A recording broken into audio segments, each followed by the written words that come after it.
Good morning and welcome in to Hurrdat Sports Radio here on AM 590 ESPN Omaha, ESPN Tri-Cities. We're live from the Hurrdat Sports Bar and Grill, the H&H Chevrolet stage. I'm Ravi, Lulla, Andrew Rogers here with me. Man, it's a beautiful morning. It is early Christmas. Early signing day for college football, and we've already got Dylan Raiola in the bag. We got him, ladies and gentlemen. The pen has been put to paper. He tweeted it out this morning. Nebraska football account tweeted it out this morning, which means they have received the letter of intent because they're not allowed to say anything until that letter is signed. Nebraska football official account has tweeted out that he is in, and they tweeted out his highlights, which are phenomenal, by the way. I think he's a gel pen guy. I love a gel pen. I feel like that's like a Dylan Raiola. Got like a real smooth, it allows the signature to flow. Shane, no, he's not using a quill. He's a calligrapher, maybe? Yeah, I don't think so. He is in. Dylan Raiola is in. We will have wall-to-wall coverage of National Signing Day. Shout out to our guy RS listening in the Philippines. I had a guy message me the other day. He says he listens from Greece every day. That's pretty sweet. That's pretty cool. You know what's awesome about that too? When you can have friends all over the world, normally you have a place to stay if you ever want to visit that part of the world. That's true. We ever need to go see Greece, where we got you. We got it covered. I'll go soon. I would love to check out Greece. I'm more of an Italy guy, but I took. I'll go everywhere. Is there somebody in Italy too? We'll find somebody. Because I took Latin in high school, so I kind of like Italy and the Roman Empire and all that kind of good stuff. But good morning to all of you joining us on the stream. We're on Twitter, YouTube, and Facebook as well. We have a great show for you here today. Coming up in just a few minutes, actually, we're going to talk to Caleb Benning. He is signing with Nebraska this morning as well. From Westside, he obviously two-time state champ. For my money, was the best player in the state all year. If it wasn't him, it was his teammate Anthony Rizak. Is one of those two guys for sure. He will be signing with Nebraska. He'll be joining us at 7:10. At 7:30, we will get the highest rated prospect from the state, Carter Nelson. We'll be calling him as he signs with Nebraska this morning as well. 7:45, we're going to talk to our guy Steve Wiltfong, the GOAT from 24/7 Sports. We talked to him about a week and a half ago, and all the good things started happening for Nebraska. So we're going to talk to him again, maybe get a little good juju here on signing day. Yeah, all of a sudden, Ryan Wingo is not going to Texas. He is ending up at Nebraska. Did somebody say KJ Bolden? No, we're not expecting any five-star flips today, but there might be a couple little surprises for Nebraska here on signing day. But not necessarily well-kept surprises, but we might have a couple guys as well. We'll talk to Brian Christopherson at 9 o'clock today because he's covering signing day over at Bellevue West. And then we'll also talk to our guy Andy Kendeigh at 8:30 from KETV. And then we will wrap up the show with Anna Bellinghausen. We are loaded. Loaded today. She is our very own Hurrdat Sports colleague. She was down in Tampa last week. We'll put a bow on our volleyball Final Four coverage. Also, we'll talk to her about the Creighton Blue Jays. Yes. And their big matchups tonight with Villanova, Doug McDermott's retirement ceremony. I will be there with bells on watching the Jays and reminiscing about the Doug McDermott era. So are you going to be like Jonah Hill in that GIF that like has his hands out wide and I can't even remember what that's from, but are you going to react like that when you see Doug step foot on the floor? You know what's kind of funny is, as much as I love Doug, and I do, his time at Creighton is some of my favorite time being a Creighton fan. I would react more that way for Ethan Wragge. I have a huge weird like man crush on Ethan Wragge. It is I named my dog after him, like my dog's name. Wragge. One of my dog's name is Wragge. Now, one of my dog's name is Doug, but he's actually named after a Douglas fir Christmas tree, not Doug McDermott, because he was a Christmas present to my wife. I swear. I promise. But no, I can't trust somebody that eats dinner at 8 p.m. Dude, I was just getting started. I hadn't even got my food yet. I texted Andrew last night, setting up figuring out the show and stuff, and I was like, "Hey, I'll email this back to you. I'll email you the rundown when I get home from dinner." And I didn't even realize what time it was, Mm-hmm. but we just kind of go out to eat whenever it's ready, whenever I'm ready. And my response was, "Dang, 8 p.m.er." I had no idea what you were talking about. I was like, "What?" I didn't read it right. I was like, "Did he just sit on his phone? What happened?" Because it does kind of look like that when you put PM-ER together. Yeah, I was like, "This feels like a typo. He'll correct it later." And then you didn't, and I was like, "I'm just gonna ignore that." Not shocked. But yeah, that is what we've got on tap for you here today. We're gonna play a little game today as well. We've got in honor of National Signing Day, where a lot of our lives are devoted to the decisions of 17 and 18-year-olds. Totally normal, not weird at all. It's only weird when you talk about it. But we have decided to play a game where Andrew is going to quiz the old men in the room, that's me and Shane, about the slang that the kids nowadays are saying. Yeah. And I think I'm going to call the game Kids Nowadays, because that's about the oldest man, the biggest old man thing I can think of is that, or Schmidt from New Girl just yelling, "Use!" I've never seen New Girl, but I've only seen clips on TikTok. Oh, dude, I used to go through this with DB all the time. Like the thing going through my TikTok right now. Yeah. You'll laugh. Everybody hates Chris. Oh, really? Yeah, I saw one clip and I watched the whole thing, and now TikTok thinks I love Everybody Hates Chris. And it's like bringing me back to when I used to watch that show during my childhood, and I'm just like, this is kind of great. I'm cool with this. That's super funny. When Andre Brower died the other day, the Captain Holt from Brooklyn Nine-Nine, I watched one of the tribute videos to him, and then it was just 2 days of nothing of super sad Captain Holt videos. And I was like, I am not emotionally ready for this right now. This is too much. It's a great show. Oh, I love that show. Terrific stuff there. Anyway, not talking about sitcoms this morning, but we will talk Gen Z slang terms. Yes, we will. We play that game. We will talk about the youths today here on Hurrdat Sports Radio. That will be our game of the day. But yeah, with just a couple minutes here, we're going to talk to Caleb Benning. And right now, just as it stands, Nebraska's current ranking in the class before all the signatures are in for Nebraska and for other teams as well is 24/7. They're sitting at 20th for high school class only. The composite or the overall takes into transfers, and Nebraska hasn't taken any transfers yet. And I think they're going to take a few. I don't think it's going to be very many. Right. It's not going to be like last year. I think they took 12. I'm still a little surprised at this point that they haven't taken at least one. Yeah. But I think they will. It's like a surprise, but it's also like a little surprise. We know how Coach Rule likes to operate. Absolutely. He wants to build his roster from high school on up. But with the holes on the roster and where they could really use a vet in the room. Yes. That's why it's a little surprising to me. I don't want to say oh my goodness, I am just why haven't they done it yet sort of thing. Yeah, I think the places that we're looking at are wide receiver. I would expect them to grab a wide receiver at some point. And I would expect them to get maybe a little bit of help in the linebacker room as well. But joining us now on the Warhorse Sportsbook hotline on National Signing Day is Caleb Benning. For my money, the best player in the state. Caleb, what's going on, buddy? Nothing much. How are you? Man, we're doing good. Just tell me, how you feeling right now? You're about to sign, right? You haven't signed yet? Yes, sir. I'm signing at 7:30. All right. Well, we appreciate you sneaking us in here before that happens.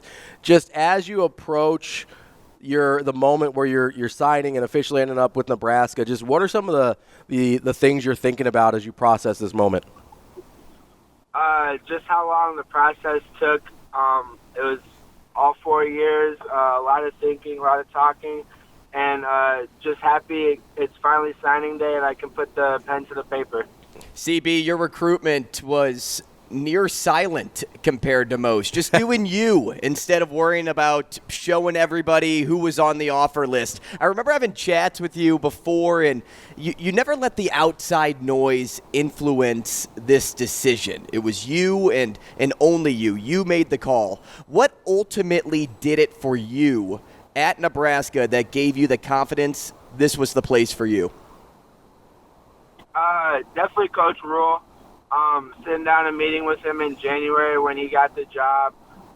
He gave off a great vibe, a very personable guy, a guy I could trust. And then just building the relationships with Coach Cooper, Coach White. I had about an hour and a half sit down with Coach Cooper, and we just got on the same page and really let it be known that we both want each other. It was just a matter of building that relationship, and those guys did a great job with that. Caleb, you mentioned that word trust with Coach Rule. That's something we hear about a lot. What does he do, and I guess how does he show you that he's trustworthy? Is it just that his actions match up with his words, or how did you get the vibe that you could trust Coach Rule?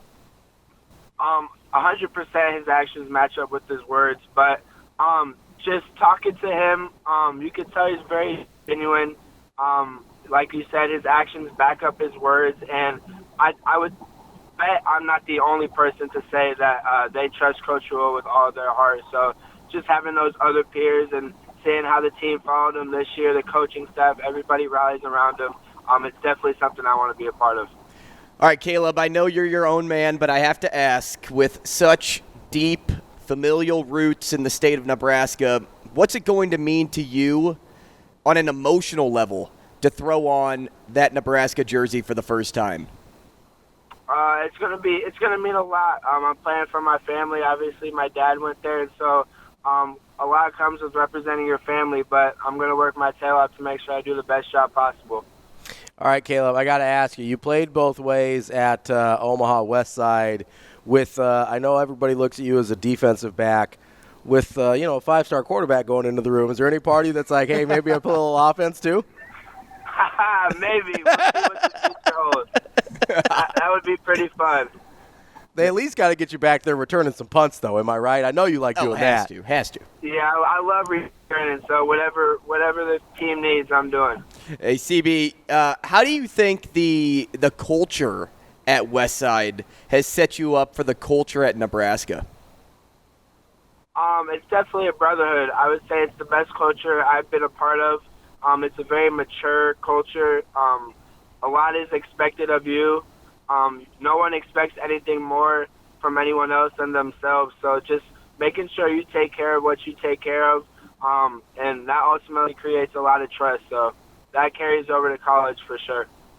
Caleb, we appreciate your time. I know it's a big day for you, so I appreciate you giving us a few minutes. Congratulations, and best to everything for you and your family. Thank you. I appreciate it. Thank you for having me. See you, CB. See ya. That is Caleb Benning from Omaha West Side. He will be signing in just about 15 minutes with Nebraska. I called him Caleb, and I'm like, I don't like that. I started with CB because that's what I call him, and then I went to Caleb with my next one, and I go, this sounds weird. I'm going back to the OG term. It's kind of funny because it took me a minute, because when you're around kind of the family and some of his teammates and stuff, everybody calls him Lob. And it's true. The first I don't know, the first couple of times I was like, who are you talking about? And then context clues, I figured it out, and I was like, oh, okay. Yeah, it makes sense. But it was I'm not gonna lie, it was real confusing. Well, there's just ways to identify people. Yeah.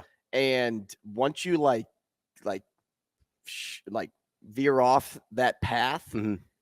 kind of makes you feel a little queasy when you say it a different way, because even with my family, okay, so my brother's name is Joseph, called him Joseph forever. I get to high school, everybody calls him Joe. Yeah. So just because I'm around that setting for 8 hours a day, 5 days a week, I start calling him Joe. Then my family starts giving me they give me the business for starting to call him Joe, and I'm just like, wait a second here. That's not what we call him here. This is his name. Yeah. His name is Joe now. Yeah. It's not Joseph. It's Joe, and that's how I'm sticking with it. And I haven't called him Joseph since. It would be weird for me to go home and say, "What up, Joseph?" Yeah, that's how. I mean, so my best friend, his name is Eric Buskey, but I always called him Buskey because when we met in high school, there were 3 Erics in the class that we were in. And so I just started calling him by his last name, and everybody calls him by his last name now. And so either when my mom, I think it was my mom, everybody at some point in like, I think late high school, she goes, "Oh, are you going over to Buskey's house?" And I was like, "Yeah, I'm going over to Eric's." And she's like, "Who's Eric?" And like, I don't think she did not realize that Eric and Buskey were the same person. I'll tell you what, though, if you were standing, and you yelled my name from a distance around my college buddies and you yelled Andrew, people would be shocked if I reacted. What do they call you? They call me Raj. Oh, okay. Yeah. That makes sense. Yep. They just go with the last name. And if I call out Raj, I'm talking to my brother, but it's it's RAJ. So it's a little different. From Big Bang Theory. Basically, yeah. So we've got plenty more coming up on signing day here today. We're going to talk to Carter Nelson at 7:30. We're also going to dive a little bit more into that transfer portal as well. And we can do that now, actually. That was some of the stuff I've been seeing is bizarre. But the thing that was most bizarre to me was Dante Moore going back to Oregon. Yeah, that was super weird, right? So he had been committed to Oregon last year during the recruiting process. This is a 5-star quarterback. He was the top 5 guy in his recruiting class last year, was committed to Oregon, decommitted, signed with UCLA, and now is transferring from UCLA, going back to Oregon. It feels like a little bit of buyer's remorse here. But Dylan Gabriel is also going to Oregon and will be the starter next year. Yes, absolutely. Like there's no doubt in my mind that Dante Moore will ride the bench for a year. Yes. Until maybe he redshirts. Maybe his year at UCLA his numbers at UCLA weren't very good. But he only played 4 games at UCLA. Did he only play 4 games this year? Yeah. I thought he played more than that for some reason. I'll look that up as we go to Tim on the Warhorse Sportsbook hotline. Tim, what's going on, man? Hey, Tim. Hey, Ravi, how you doing? Hey, Tim, what's going on, buddy? Oh, I'm doing good. Hey, I'm celebrating National Signing Day down here in Florida, and I had to listen to you guys on the iHeartRadio. My network. man. That's what I'm talking about, Tim. Much appreciated. Yeah, love you guys. So glad you're doing this, but let's be honest. Signing day is more important than you are. Most things are more important than we are.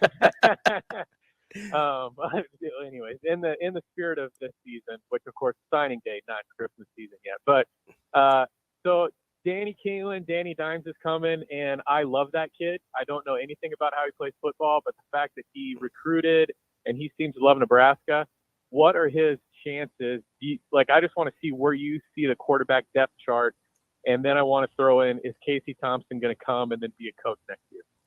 Man, Tim, speaking my language with Casey Thompson. It was great to hear from you, buddy. I appreciate you. And, we'll answer those questions for you. So first and foremost, the quarterback room, I think, ends up being obviously Dylan Raiola, Danny Kaelin, and yes, I do believe Casey Thompson is back in the quarterback room next year.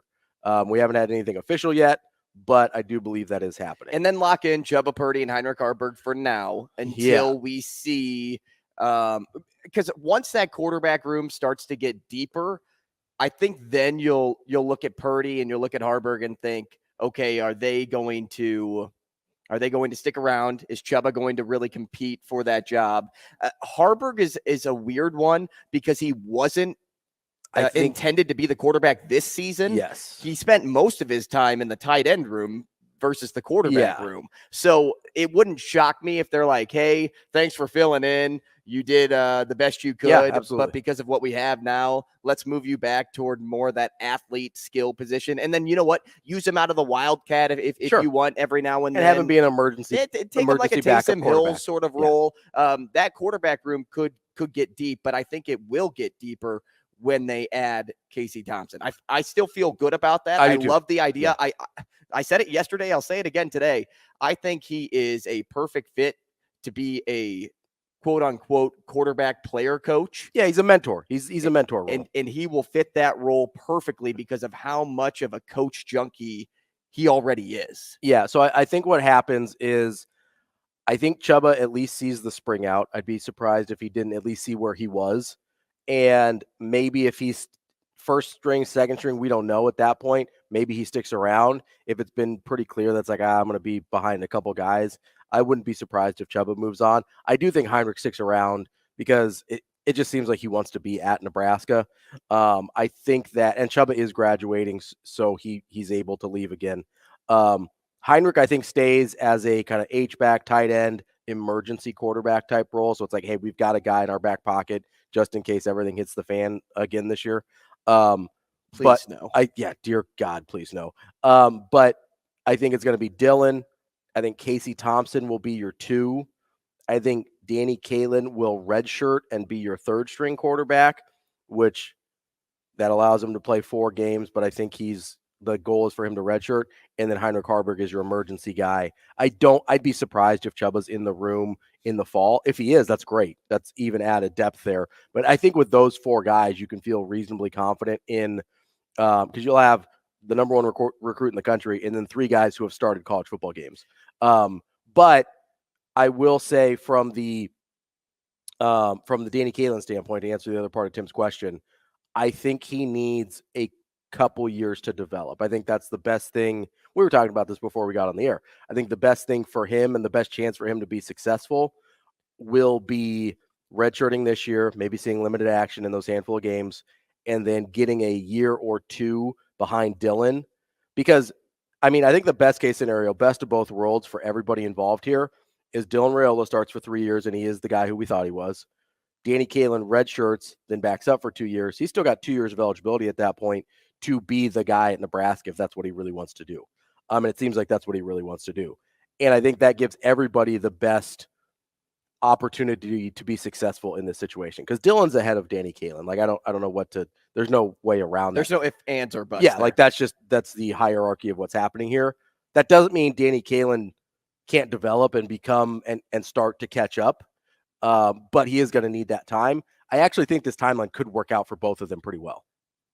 What Danny Kalen should be thinking about right now, to all the D's, man. What Danny should be thinking about right now is, how can I develop over the next 2-3 years? Absolutely. Like that is his mindset. Mm-hmm. It's not, how can I play next year? It's, how can I develop it? If we really want to be realistic about the approach, how can I get better? You can strive to want to be the starter next year. That's fine. But maybe sit back in your seat and think, okay, the way the stars are aligning right now, it doesn't seem overly possible that it's going to be me, but how can I set myself up in the best position to be that guy in 2-3 years' time? That's what he really should be thinking about right now. Coming up next, he just signed as a Nebraska Cornhusker. Carter Nelson will join us here on Hurrdat Sports Radio, AM 590 ESPN Omaha and ESPN Tri-Cities. Welcome back to Hurrdat Sports Radio here on AM 590 ESPN Omaha, ESPN Tri-Cities.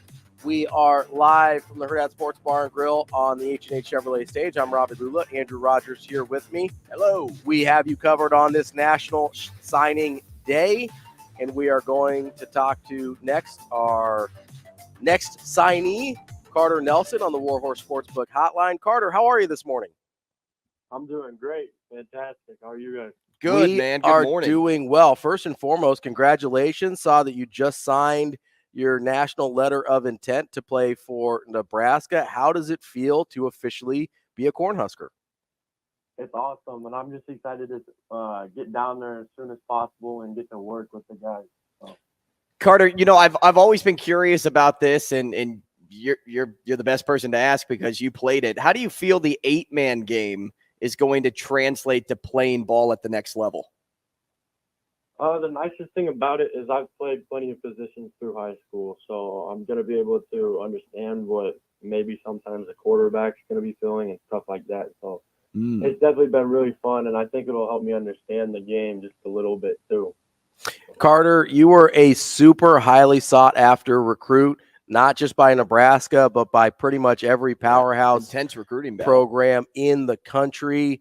At the end of the day, what made you want to be a part of what Coach Rule is building here, as opposed to, I mean, having your pick of going to a place like Georgia where they've put out good tight ends, or Notre Dame where they've got a lot of history there as well. What made Nebraska stand out to you? Having the combination of family, and knowing kind of the direction the program is going right now, I'm super confident that we can do great things there, and I'm really excited to do it there. So, Carter, I know throughout this recruiting process that you got pretty close with Danny Kaelin, who is expected to sign today as well. Is that friendship something that recently brewed, or have you guys been connected for a while now? No, I'd say we've been in contact for a couple of years now, because we've both been on recruiting trips. And that's how I met him and all that fun stuff, and that's how I met all the other guys too. So, Carter, what are you most excited about to get started with Nebraska? I'm excited to show people something, not personally, but as a team. I know that Nebraska's been waiting to put something out there for a while, and I think we're going to be able to do it, and that's what I'm excited about. You mentioned, Carter, that Nebraska is headed in the right direction, not only as a program, but even in this recruiting class. You look up and down the list, and you have some good variety, but you also have the number one quarterback in the class come in there as well. What's it going to be like working with Dylan Raiola? Oh, it's going to be awesome. I'm really excited to see how him and Danny complement each other in practice and stuff like that. So I'm super excited to see them work.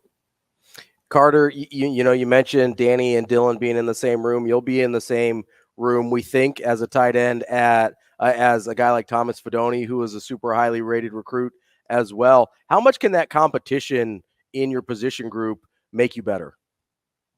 Oh, it's going to make us so much better. That's the biggest thing, is practicing against the best is going to make you the best. And so that's why I'm excited with how good our defense has been playing. I'm excited to be able to play against them, and then I'm really excited to be able to learn from somebody like Thomas, who has a little bit of experience and definitely knows the ropes now. So, Carter, we'll let you go on this and let you go enjoy your day. Take me through your relationship with this coaching staff. What have they meant to you throughout this commitment journey, and how do you see yourself fitting into their vision for the team? Yeah, they've helped me get through a lot of stuff, and we definitely have really, really close bonds and everything. So I'm really excited to be able to get down there, and all their visions and everything are pretty much the same exact thing that I want. And at the end of the day, all we want to do is win. So I'm excited to be able to get down there and work with them. Carter, congratulations. We're excited to have you coming down to Nebraska. Best of luck to you and your family. Thank you. See you, Carter. That's Carter Nelson, the pride of Ainsworth, Nebraska. He is officially in, signed his letter of intent. How about that story, too, last week when, like, Coach Rule and company were down in Ainsworth visiting, and they stopped by the wedding. They crashed a wedding? Yeah, and gave a signed Husker helmet to the groom. I'm assuming the bride, too, but I think the groom was most excited because he was in the photo. Yes, yeah. But I thought that was sweet. That was super funny. That just also goes to show the personality of this staff. Yes, yeah. Like they're not bigger than any one man, and they're cool with being a community member. Every last one of them. I mean, Coach Rule for sure. We heard him say, like, "Hey, I want to go to farmers markets with my families on Saturday and meet some people, shake some hands, take some photos." Yeah. But the fact that, like, you're doing that while on a major recruiting visit, pretty cool to see them kind of just step away from work and get into Husker fan mode. Yeah, well, and we talk a lot about Coach Rule being comfortable in his own skin and being true to himself and stuff like that. There's a lot of college football coaches that would be like, maybe it's not the best time for this or whatever, but he's just who he is. And we heard Caleb talk about that. His actions back up his word, or his words back up. Nope, other way. Actions back up his words. Had it right the first time. And he just is really just genuine to himself. And I there were 9 staff members there. And so you've got this whole gaggle of Nebraska they had their own coaches table just rolling up to a wedding. That's like the most small town Nebraska thing I've ever heard in my life is, the local star has the coaches in town to recruit him, and he's like, let's go hit up this wedding. Like, and where did you see that sign? Right, like I know that there was probably one event center in Ainsworth, sure, that everybody goes to for this wedding. But was Carter like invited to the wedding, and that's why the coaching staff went to? I need more to this story. This is how I imagine it played out. Right? It's a Hallmark movie. Yes. This girl comes in from the big city, got stranded in Ainsworth. No, the plane didn't want to take off just yet, so the coaching staff was stuck, and they decided to go to this wedding. They had to refuel. No, I imagine they were there to visit Carter, and they were like, "Hey, we got to go to this wedding," and the coaches were just like, "Yeah, let's go." And they were like, "Oh, we didn't mean you, but sure, why not?" I mean, what good Nebraskan in Ainsworth, Nebraska wouldn't be thrilled to have Coach Rule and staff at their wedding, right? I mean, come on. It's pretty cool. It is cool stuff. We love stories like that about Coach Rule, about the staff. And I mean, it seems like a match made in heaven with Nebraska and Carter Nelson as we continue to see the signees roll in on the official Nebraska Twitter page. That's how I'm gauging when they're official, because they're not allowed to say anything until they receive that letter. So we've got Donovan Jones from Omaha North just signed. We mentioned earlier Grant Bricks has signed as well. They're out at our friends Brian Christopherson from Husker 24/7. I believe KETV. We're going to talk to Andy Kendeigh later. They're out at Bellevue West right now for Danny Kalin, Davon Hall, and Isaiah McMorris. They're all signing this morning, I believe at 8, I think 8:30. They're signing to Nebraska, so that'll all be of the times kind of get lost in my head throughout the day. Yeah, whether it's early signing or my own schedule, everything gets lost. Yes, so I really don't. I don't remember if it's 8 or 8:30, but they're all sitting at a table about ready to sign right now. So we'll talk with Brian Christopherson later about that as well. But big day for Nebraska, as I mentioned, currently ranked 20th in the poll, the rankings of the 24/7 team rankings for recruitings this year. They will probably move a little depending on if they get any surprises, depending on where other teams' surprises land as well. So that'll be interesting to see how that all plays out as we go through the day.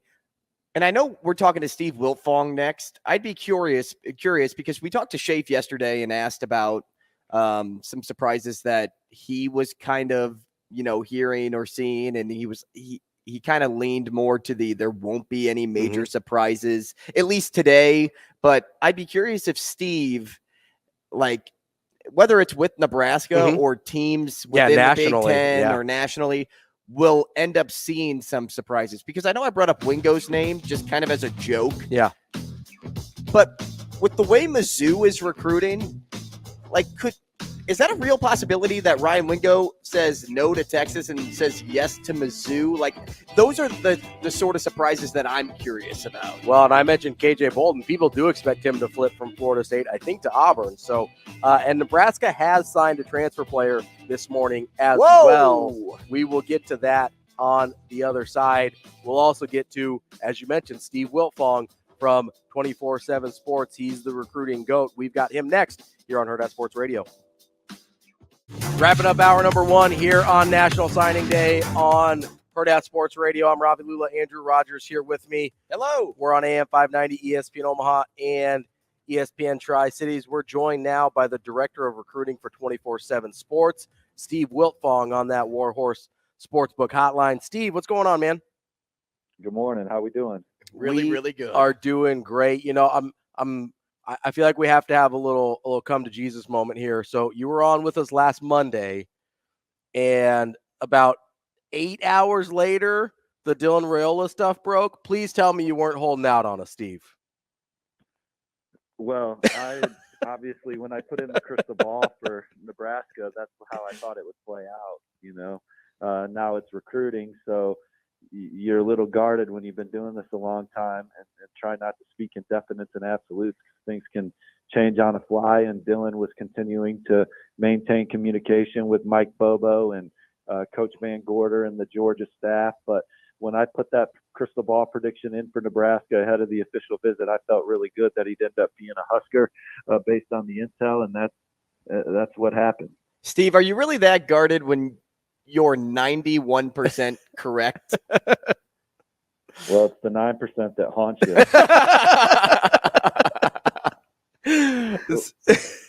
you. Steve, we definitely appreciate you joining us this morning. I know you're super busy. There's some really high-profile guys, not for Nebraska, but in general in the national recruiting scene, that you've kind of got feelers out that they might flip. What are some of the most interesting cases, in your opinion, of that situation? You're saying nationally, what are the biggest storylines today? Yeah, like which guys that you think might flip are the kind of the biggest storylines? Not Nebraska related. Sorry, I got distracted by a text message. Yeah. Oh no, all good. We know 8 hours after we have you on, something Nebraska will break, so we're good.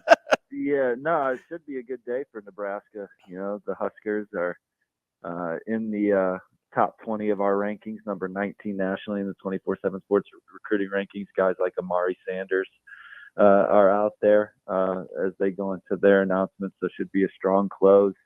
You know, obviously the biggest national storylines, will Jeremiah Smith, the number one player in the country, sign with Ohio State? I think he will, but Florida State, Miami, been trying to chip away there. DJ Lagway, the number 2 quarterback in the country, will he sign with Florida? I think he will, but USC trying to come in at the buzzer and change that. Maybe the Aggies as well. KJ Bolden, the number 1 safety in the country, will he sign with Florida State? Or will he go to Georgia or Auburn? 5-star receiver Ryan Wingo, will he sign with Texas? You know, they were talking with Coach Drinkwitz last night. The Rayolas have been trying to reach out to the Wingos and get in there. So we'll see what happens, you know? You know, it's funny that you bring up Ryan Wingo, because I was asking that question out loud, and no one could really provide a good answer because we don't know, like you know, Steve, with how strong Mizzou is looking this season and how they're set up for next season. That has to be a huge pull for the in-state kid. Well, particularly with Ryan Wingo, Coach Peeler, Missouri's receivers coach, has got such a track record right now. He developed A.J. Brown, developed DK Metcalf, developed Luther Burden. Mizzou's a top 10 team right now. There's just a lot of excitement and energy around that program. There's a lot of investment around that program. So, you know, they're trying at the buzzer to flip him from Texas, but Ryan loves Texas, so we'll see what happens. We're talking with Steve Wiltfong, the director of scouting for 24/7 Sports. Steve, you know, we've got a lot of the usual suspects in the team rankings up at the very top. Your Georgia, Ohio State, Alabama's, Texas is in the top 5, Florida State's in the top 5. Has there been any teams whose efforts, either for the good or the bad, have surprised you at all this year? You know, we used to see Clemson kind of up in that top 5 a lot. They're down at 15 this year. Has anybody's class surprised you at all? Well, I think when you look at the rating, you look at the standings this year, you know, Texas continues to recruit at a national title level, looking for a 3rd straight top 5 class as they move into the SEC. Oklahoma's in the top 10 for a 2nd straight year. Dan Lanning in Oregon, what they've done on the trail and in the portal is special. Notre Dame's kind of been a mainstay in the top 10 under Marcus Freeman and his staff. Auburn's trying to rebuild that program under Hugh Freeze and company. They start the day number 11. They can finish in the top 10 with some of the fish that they still have out there. There's a lot of energy around that program as well. Steve, with Evan Stewart now on the market, where do you think the former number 1 prospect ends up? Which prospect? I'm sorry. Evan Stewart, the transfer from A&M. Yeah, so the former number 1 prospect. You know, former number 1 receiver. Yeah. That's what they're. Yeah. I think that you know, it's obviously very early that he went into the portal. I think, you know, Alabama's a school instantly that I would have an eye on. But now that he's in the portal, other programs can, you know, take their swing and see what happens. Steve, as we get through this early signing period, it's taken a lot of the kind of the drama out of some of the later, whether it's the February recruiting period or the later spring transfer portal. How much movement do you kind of expect after today as we get to either the later signing period or the spring transfer portal? Well, I think over 90% of the high school recruits will be done today. So there'll still be some stories to follow after that, but most of the high school recruiting will be done. You know, a lot of the portal stuff, there's another window that opens up in early January, so we'll see what happens there. Then after spring ball, you'll have some more portal stuff. So portals, they got their windows where it's super hot, and whenever that window's open, there's a lot of movement. Well, Steve, speaking of the portal, or continuing off of my last point with Evan Stewart, I'm thinking about Florida State's situation a little bit and who's going to replace Jordan Travis at quarterback. They've talked to Cam Ward. They've talked to DJU a little bit. Who do you think will be quarterbacking the Seminoles next season? Well, you're on it. Those are the two guys that they brought on campus and they're recruiting. And Cam Ward also visited Miami. So I think, you know, Florida State and Miami are in a great spot for Cam Ward. He's kind of the coveted guy by a lot of programs. So it'll be interesting to see which one of those programs he chooses. And then DJ's obviously a guy that Florida State was invested in also. I don't know which one of the two that they'll ultimately end up with, but they're obviously near the top for both. Well, and Steve, you know, Florida State also has a true freshman, a very highly touted true freshman coming in this class as well. Do you think they're really going to go all in on a transfer to try and give him some time to get ready? I think they all absolutely are in the market for a veteran. I think that's clear with the two guys that they brought on campus. This is a program now that has expectations of competing for a playoff spot in a championship year in and year out. And to do that, your quarterback room has to be right. That doesn't mean that you don't believe in the young guys, but you have to create a competitive environment that has that position humming at the highest possible level. And going to the other side of the coast, Steve, let's go to Oregon here because they get Dillon Gabriel and then kind of a weird signing with Dante Moore. And I call it weird. Maybe I guess I used the term bizarre earlier on because if I remember correctly, Dante Moore didn't want to sit behind Bo Nix. So he goes to UCLA to play and now he's going to go back to Oregon. And if I had to predict it, the way Dillon Gabriel's been playing football, it doesn't seem like Dante Moore has a step on him. And so he'll be backing up Dillon Gabriel now. Did you find that move a little weird for Dante Moore? Well, I didn't think that Dante Moore cared about going in and backing up Bo Nix. There was some logistics that changed at Oregon. The lead recruiter, Kenny Dillingham, who was the offensive coordinator when Dante Moore was committed to the Ducks, he takes the head coaching job at Arizona State. And I think at the end of the process, with a lot of moving parts, at that point, it opened the door for a school like UCLA to come in and make an attractive offer to Dante Moore, which they did. They got it done, and he committed as a freshman and played, but finds his way back in the portal. He's just looking for a place that's going to give him a chance to be the best player he ultimately can be.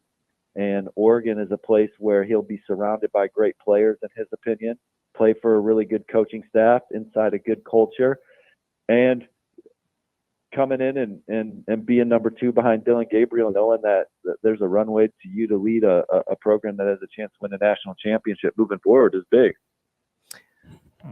Steve, as we let you go here after this, I just want to. You mentioned Amari Sander earlier. You know, we had heard some things at Nebraska about maybe Vincent Shaver or Larry Tarver as well. Out of those three guys, what would be your guess that Nebraska ends up with? I think all of them. I think they get them all. I think that it's going to be a fun day for Nebraska. I anticipate them getting at least three more commitments. And one of them may have already happened for all I know. You know, commitments are flying off the shelves right now at 8:54 in the morning. You know, my phone just keeps jingling here, and guys are committing, guys are signing, so it's kind of hard to keep up with all of it. But I have Nebraska predicted to land all three of those guys from South Florida. Steve, got about 30 seconds here. Do you know much about Blyle Hill? I just have heard that Nebraska's in great shape there. Did he already? He did. He came through to Nebraska this morning. Yeah, big portal pickup, a guy that's got some serious traits and upside, and that's what Coach Rule and company, that's their lane. They love finding guys that they can project out. They have all the confidence in the world that they can squeeze every ounce of talent out of you if you fit their culture, and that's the guy that checked all the boxes, and Nebraska fans should be excited. That's Steve Wiltfong, Director of Scouting for 24/7 Sports. Steve, thanks so much for joining us. I know you're busy. Enjoy the rest of a very busy day for you. See you, Steve. That is Steve Wiltfong of 24/7 Sports. Coming up next, we're going to try and translate what some of these kids are saying out on Twitter on National Signing Day. We will have more coverage coming up next on Hurrdat Sports Radio. Kicking off hour number 2 here on Hurrdat Sports Radio on AM 590, ESPN Omaha, ESPN Tri-Cities. We're live from the Hurrdat Sports Bar and Grill on the H&H Chevrolet stage. I'm Ravi, Lulla, Andrew Rogers here with me. Good morning. We're about to play a little game here with trying to figure out what kids these days are saying. But what Adam Gorney is saying about kids these days, and Adam Gorney is the National Recruiting Director for Rivals and Yahoo Sports, is that Ryan Wingo is apparently still asleep. The five-star wide receiver. Is that so? Currently committed to Texas. There's apparently, according to Steve Wiltfong, the Rayolas have reached out to Wingo. Missouri apparently in the chase for Wingo as well. And I don't know if he's kidding or not. I don't know what this is. But he says, Ryan Wingo is still apparently sleeping, so don't expect any final announcement one way or another anytime soon. Yeah, get your beauty sleep, Ryan Wingo. Yeah, it's for you, man. Important. But I do want to tell you about our friends at Dingman's Collision Center. They've been family owned and operated in Omaha for over 25 years. They've been first place best of Omaha for 18 years running. They've got 4 great metro area locations, and they can work on anything that you've got, anything from a Ford to a Tesla. They've got you covered because they invest in staying up to date with the latest technology in this ever-changing business. The other thing they do is they give back to their community with every car repaired. Go to Dingmans.com for more information about their services or about their give back program. That is Dingmans.com. We are playing a game here, brought to you by our friends at Dingmans. Andrew, why don't you take it away? So this game has everything to do with what the kids are saying these days. And I don't know how in touch you both are with these slang terms, but I thought it would be fun on a day that is centered around high school kids to play a game that is right in their backyard, right in their wheelhouse, I guess I should say. Right in their sweet spot. Not us, though. Nope. Not you guys. There are even some words that I came across that I'm like, this is going to be kind of tough. I used more of the ones that I know versus all of them out there. Okay. But I have 8 in front of me. We'll go through the 8. I'm going to ask you both to explain what you think it means. Okay. And then we'll move on from there. If we get through all 8 pretty fast, we'll go to the backup list. Okay. That has some more translations of words. Okay. And then it will get a little bit harder, a little bit more difficult. All Side right. note, after I don't want to like sit here and talk about Mizzou all day. Although I do think they could be like a real dark horse to win a title next year even. Okay. They just got the #1 defensive line recruit in the country. Oh, okay. Out of Missouri, out of Lee Summit. So there's that. There they go. Mizzou gets a 5-star. Okay, let's play the game. All right, let's do it. That was just put on my radar. So I had to bring it up. Okay, Shane, you ready to go? Let's do it. You got music for me? You want some music? Well, let me find some game music here. Well, I don't know. I mean, I get I always want music. Okay, let me find something here. Bring it on, Shane. Okay, what about this? Perfect. Beautiful. All right, guys, we'll start off easy. Okay, let's have a little warm-up word here. Okay. Can you tell me what GOAT means? GOAT. Ravi, I'll hold off on you. I want to start with Shane. Let's start easy. No, it's the greatest of all time. What do you think, Ravi? Agreed. Okay, that is a term that was coined by the Gen Zers. Okay. But everybody kind of picked up on it because when you talk about LeBron, the GOAT conversation, Tom Brady, the GOAT conversation, like that's where that word kind of began. All right, you guys feel good about that one? Your head is up high. I mean, I'd like to think us millennials coined GOAT before Gen Zers got to it. But, all right. But we're splitting hairs here. I feel good. All right, let's go. All right, let's do it. How about cap? What does cap mean? Cap means lie. What do you Like think? you're Shane? telling a falsehood. Cap, as in CAP. CAP. I think you'd want to just cap it, like that's the height of it. You're putting a cap on it. So you're like wrapping something up? Yep, you're wrapping something up. No, it means you're lying.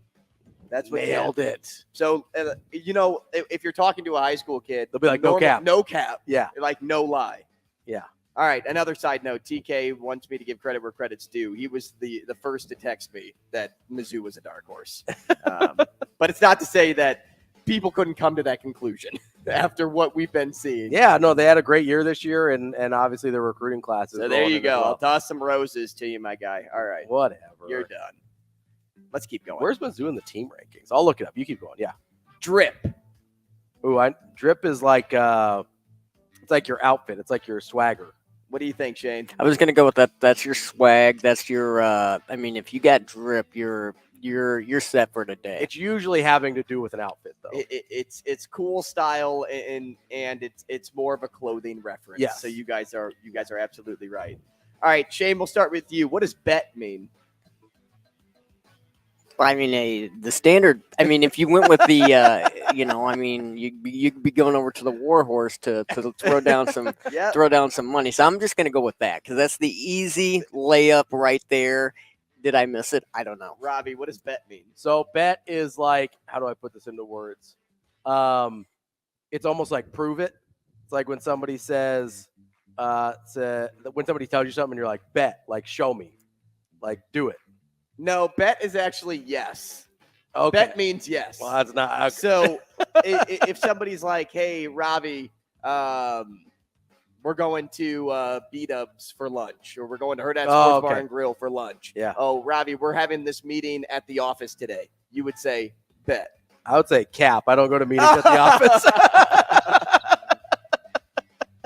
Okay. Everybody knows that about me. All right. What if I were to say I'm weak? I'd say you haven't been in the weight room. I don't know. I got nothing on Shane? that one. You're emotional. You're having some inner feelings. You're. Oh, wait, hold on. I think I got it. It means weak. you think something's really funny. You're like laughing so hard that you're weak. That is correct. Oh, yes. I'm weak is you are hysterically laughing. I was like, hold on. I got to remember to my conversations with people that are younger than I am. Nailed it. What if I were to say bussin'? Shane, what do you think? Yeah, Shane, bussin'. you go first. You're on the move. Your day is full. You're hanging out with Will Compton. It is not literally. We aren't taking these words for their literal meaning, Shane. Bussin', I think I've got this. Think outside the box. What does bussin' mean? I'm not sure, but I think I've got this.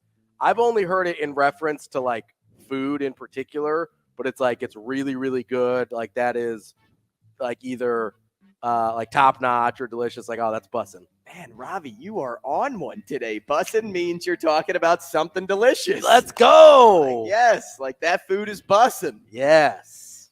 Does that make sense, Shane? Yeah. What do you think? Yeah. That's bussin'. No way. It makes So sense I to think Shane. a lot of this, I got to give credit to my wife here. She works, her assistant at where she's a pastry chef. Okay. Is like 22 or 23 years old. And so I think my wife picks up on a lot of lingo from her and brings it home. I think that's why I knew bussin'. Was because she started saying bussin' one day. I was like, what are you talking about? Got it. Okay. What do we got? What do we got next? Next one on the list. What does sus mean? Shane, you want to go first? No, go ahead. Sus is like it's suspect or suspicious. You're like, that doesn't quite pass the smell test. Like that's sus. I was gonna go with something that's probably kind of stinky. It reeks. So you're going like something that literally smells. Yeah, it smells. It reeks. It's horrible. It's something you just don't want. Like that would be an answer. Like if I were a teacher on an essay question, I'd give like participation credit like to. partial credit. Yeah, because I thought like Shane was like headed on the right track. Sus means you're suspect about something. Like you're if someone's doing something shady, you're gonna be like, you kind of look at them. That person's sus. You kind of look at them with the side eye. You're like, that's sus. So that's what that means. Yeah. But the way you were going about his answer and how he was deeply explaining it, I'd be like, yeah, I'll give you a C for that try. A C for effort. A passing grade. Yeah, well, why not? When I hear that Wingo is still asleep and hasn't made a decision yet, I kind of give him the side eye. I go, that's sus. How about sheesh? Sheesh. Yeah, what is that? You say it, but what does it mean, Ravi? Well, I mean, so sheesh has been around forever. I don't know if it still means the same thing, but the only thing I can think of is when it's kind of like an exclamation, like, oh, geez, like sheesh. Mm-hmm. That's all I got. Mm-hmm. I'm going to go with, like, that's the in thing to say, like, sheesh, like she's, like, good at what she's doing. You know, no, sheesh, sheesh. Oh, it's not sheesh. Like you say sheesh, like SESHEESH. Yes. Oh, sheesh. I didn't know that. Okay, so then I'll go with the same thing you said there, Ravi. He's going the same. What did you end up saying? It's like an exclamation, like, oh, geez, like just, oh, sheesh. And again, maybe partial credit. Sheesh is like you're hyping someone up. Okay, Ken says that it's shady. What's shady? What? Sus? Yeah, sus is like shady. Sus? Yeah, sus is shady. Yeah. That's what I said, right? Yeah. Yes. When I was explaining it. Mm-hmm. Okay, so those were the 8 that I gathered. He says, can't forget about Riz. AR is a rizzard. Hey, what does Riz mean? Riz is like when you're trying to hit on somebody. It's like how much game you've got when you're trying to pick somebody up. Nice. Wow, Ravi, you're really in tune with the kids. You got the Riz. Man, it's like your style, your charm. And you say kids are a tough hang. Your ability to attract. Kids are a tough hang. I'm just on the internet too much. A romantic partner. Yeah, it's like your game. You're like spitting game. That's what we used to say. It was spitting game. Heath, my man. My man. Okay, this one's kind of a weird one, and I'd be curious if you guys can pull this off. All right, let's do it. What does glow up mean? Oh, I know what glow up is. Really? I think so. Okay. Shane, you want to start?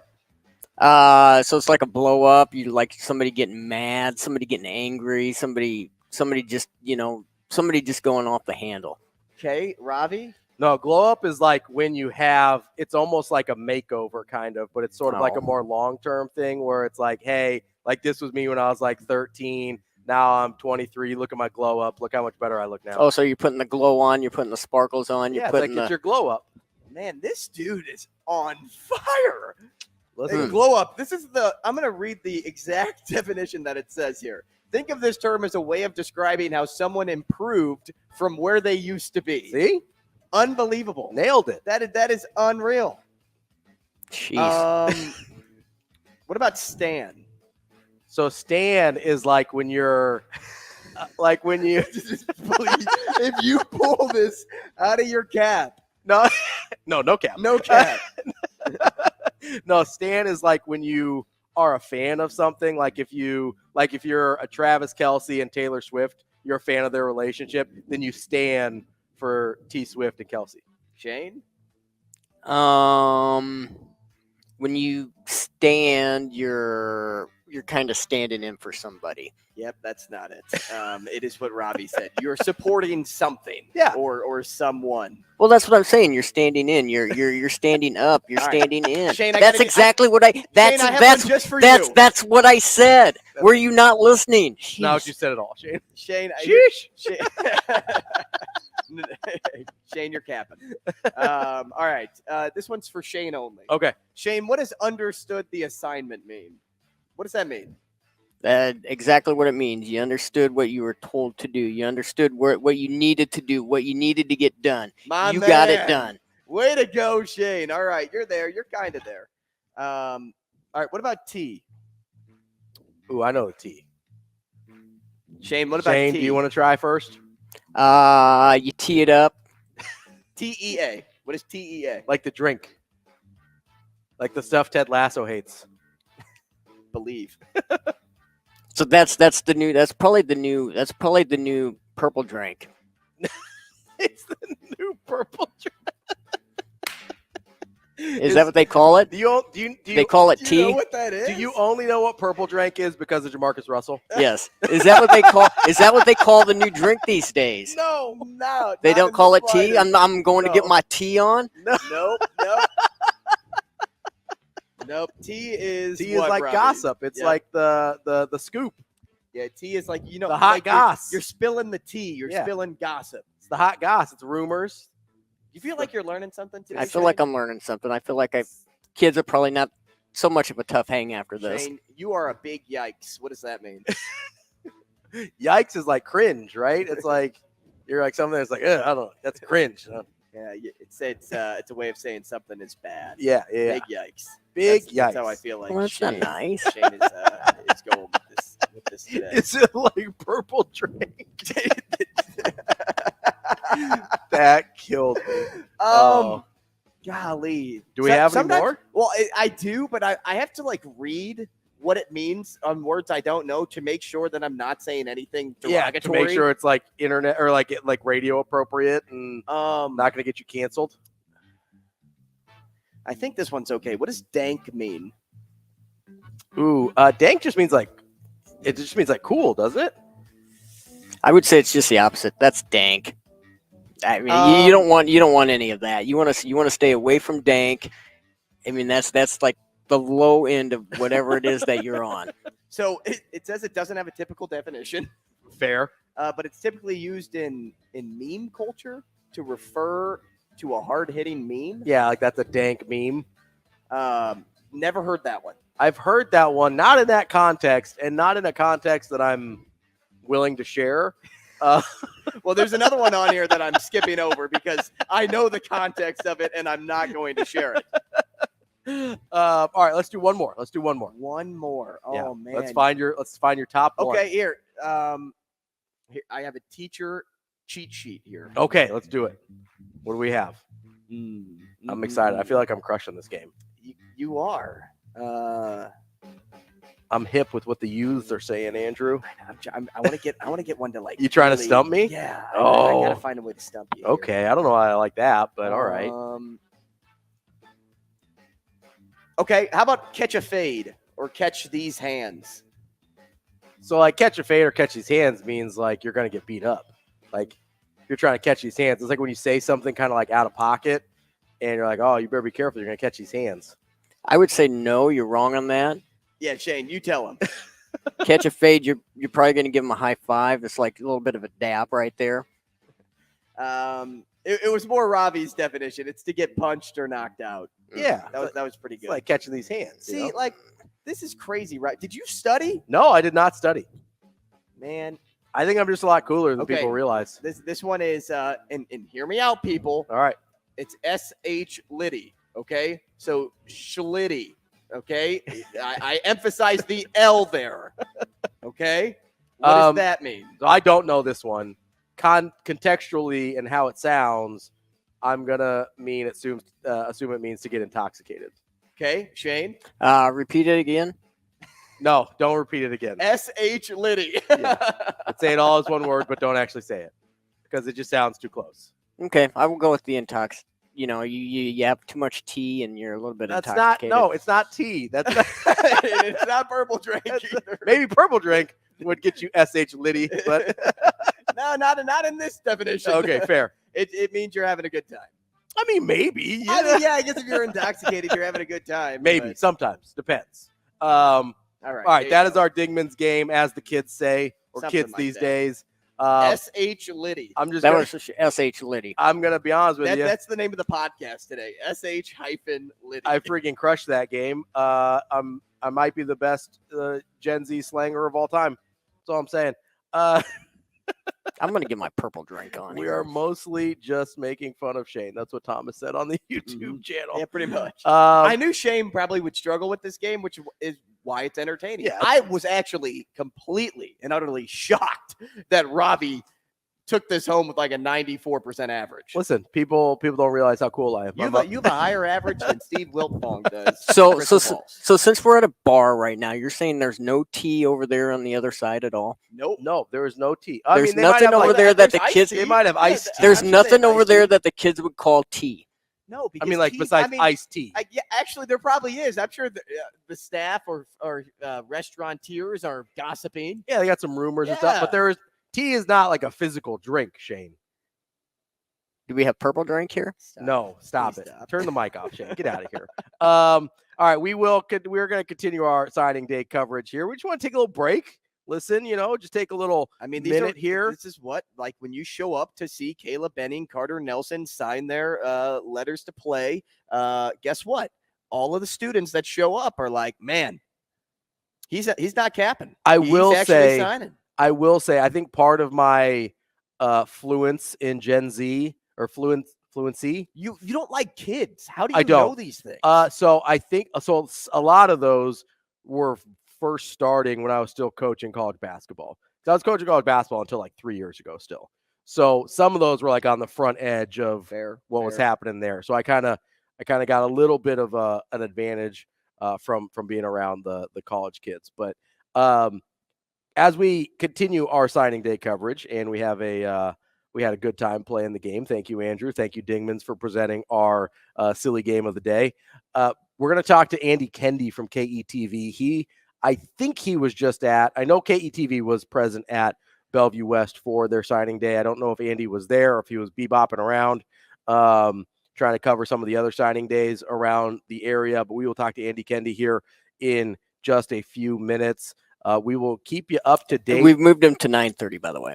Andy? Yeah, he's we're shifting. Terrific. And we might be moving somebody else later in the day too, or later. Wait a second here. We don't have room. We don't have any time left, Shane. we have BC at 9. Right. We have Kendeigh now at 9:30 and AB at 9:45. Yeah, we can't move anywhere. That's it. I'm confirming the time with AB right now. So. Okay, cool. Terrific. Okay. Appreciate producing the show live while we're on the air. All right, so we are going to talk to Andy Kendeigh next. We'll continue to talk about National Signing Day. I want to kind of put into context the level of excitement here for Nebraska. If you're listening on YouTube or anything like that, you can put it in the comments. If you're listening over the air on AM 590, ESPN Omaha, ESPN Tri-Cities, you can give us a call at 888-638-4876 on the Warhorse Sportsbook hotline. This, specifically with Rayola, but this class in general, is the most excited you've been for Husker football since fill in the blank. Whoa. I've got 3 that I think are reasonable answers. And I'm mostly thinking 21st century, but if you haven't been this excited since 97, 95, whatever, you let me know. But this is the most excited you've been for Nebraska football since. I've got 3 answers that I feel really good about. I'm interested in what you have to say. Hop in the YouTube comments. Hop on the Warhorse Sportsbook hotline, 888-638-4876. Let me know what you put in after that blank. I'm going to allow Andrew to think about it over the break here. Well, what's funny about this is mine's going to be so recent. Sure. Yeah, absolutely. That maybe that could be looked at as like a unique way to approach this. I think so. Because you're not going to get anything deeper than 4 years. Like no chance. No, that's fair. But I think it's good to have different perspectives. So we'll kind of see. Okay. We'll kind of see fair. where you're sitting from. We'll let Shane answer if he stops being weird over there about moving my guests around without telling me. And then if we can, at some point in the show, I want to revisit a thought that Heath had in the 7 o'clock hour. Absolutely. And since apparently all of our guests are moved to the 9 o'clock hour, we can probably get to that at some point before the end of the hour. This is Hurrdat Sports Radio on AM 590 ESPN Omaha and ESPN Tri-Cities. We're halfway through the show here on Hurrdat Sports Radio. We've got your signing day coverage here on AM 590 ESPN Omaha, ESPN Tri-Cities, along with Twitter, YouTube, Facebook. You can be a part of the show. You can call in on the Warhorse Sportsbook hotline, 888-638-4876. I asked the question before the break. This is the most excited you've been for Nebraska football since what? And I asked you to fill in the blank. I know Andrew was thinking about it over the I didn't break. have to think too hard. Didn't have to think I didn't have hard. to date myself. Ken didn't mind dating himself. He said 1992. So Ken's talking about the freshman year of Tommy Frazier. Was he a good player? He was pretty solid. I will take Tommy Frazier. That'll work. If Dylan Raiola has the same career trajectory as Tommy Frazier, I think the state might explode in a good way. That was Ken's answer. TK says he's on an infinite loop of each year being the most excited he's ever been, only to be disappointed. So we appreciate the honesty and self-awareness there, TK. Continue to chime in with yours either on YouTube, Twitter, I'm at R.A. Lulla, or at Andrew Rogers CC. There we go. I can never remember. At it's Andrew not hard. Rogers CC. I know. I may have to change the CC though. You may. You may. You need like 20 stats or you need 20 CCs of Andrew Rogers stat. Yeah, exactly. The most excited you've been for Nebraska football since. I came up with 3. Heath says Sioux 09 was the most recent excitement for football. Good one. And yours is skewed more recent. Mm-hmm. Obviously, you're from Missouri. You're a transplant here. You've really embedded yourself here, but your Rolodex of Nebraska football in terms of being here is a little bit shorter. So I'm interested to see from your standpoint what have been the exciting moments in recent history without the burden and baggage of having it been weighed down by our past. So I'll start with the most recent thing, and that was the hiring of Coach Rule. Yeah, absolutely. Big one. So that for me is number one on this list as the most recent, the most recent example of excitement for me. I remember this was, last summer, and 2 summers ago when they were really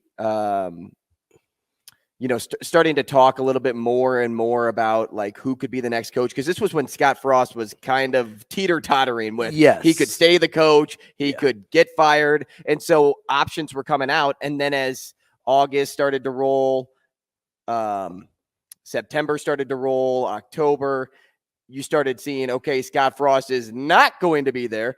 So Joseph he got steps up as the interim. Fired that September. Right. Yeah. It was against it was the week before Oklahoma. Yeah, it was right after Georgia Southern. And that's when also Coach Rule's name came on the map. Up. Yeah. Because he was in a little hot water at Carolina. Hadn't been fired yet, but once he got fired, I had said this is him. He's the guy. He's the option for this university.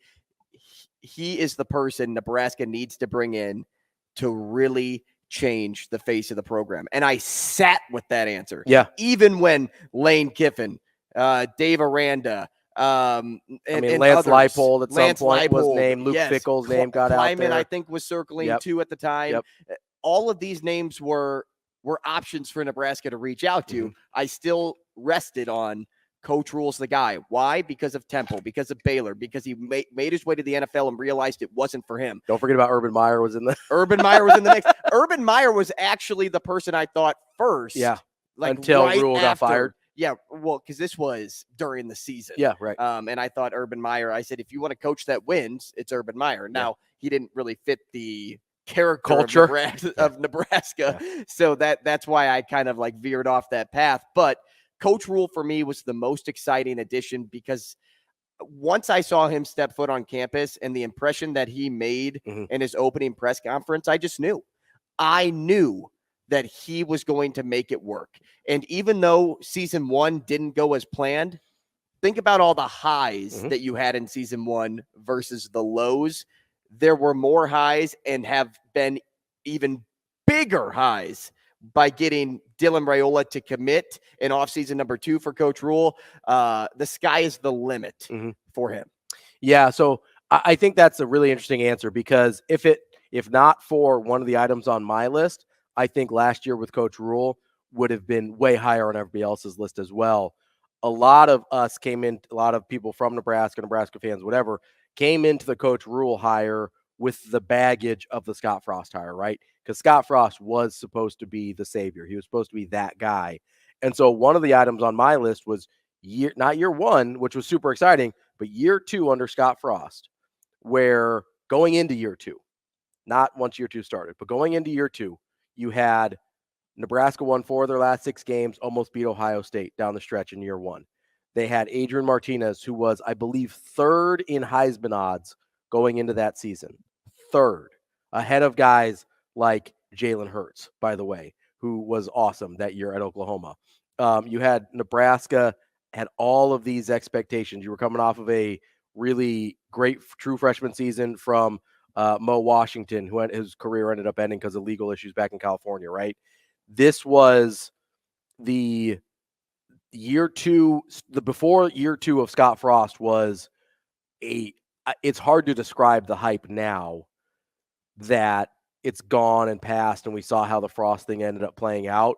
But the way year one ended and the way people looked at guys like Adrian Martinez, and at that point, we don't know that Scott Frost isn't going to get it done yet, and so you assume it's going to get done. The way the coaches were talking about the team, that to me is so high on the list, because at that moment, even though they'd been 4-8 the year before, it felt like, oh, this is about to happen. This is about to pop. And that is, in recent memory, I think the most excited people have been. What's number 2? Number 2 on my list, and this goes back just a little, a day or two before Coach Rule got his coach contract. The win over Iowa.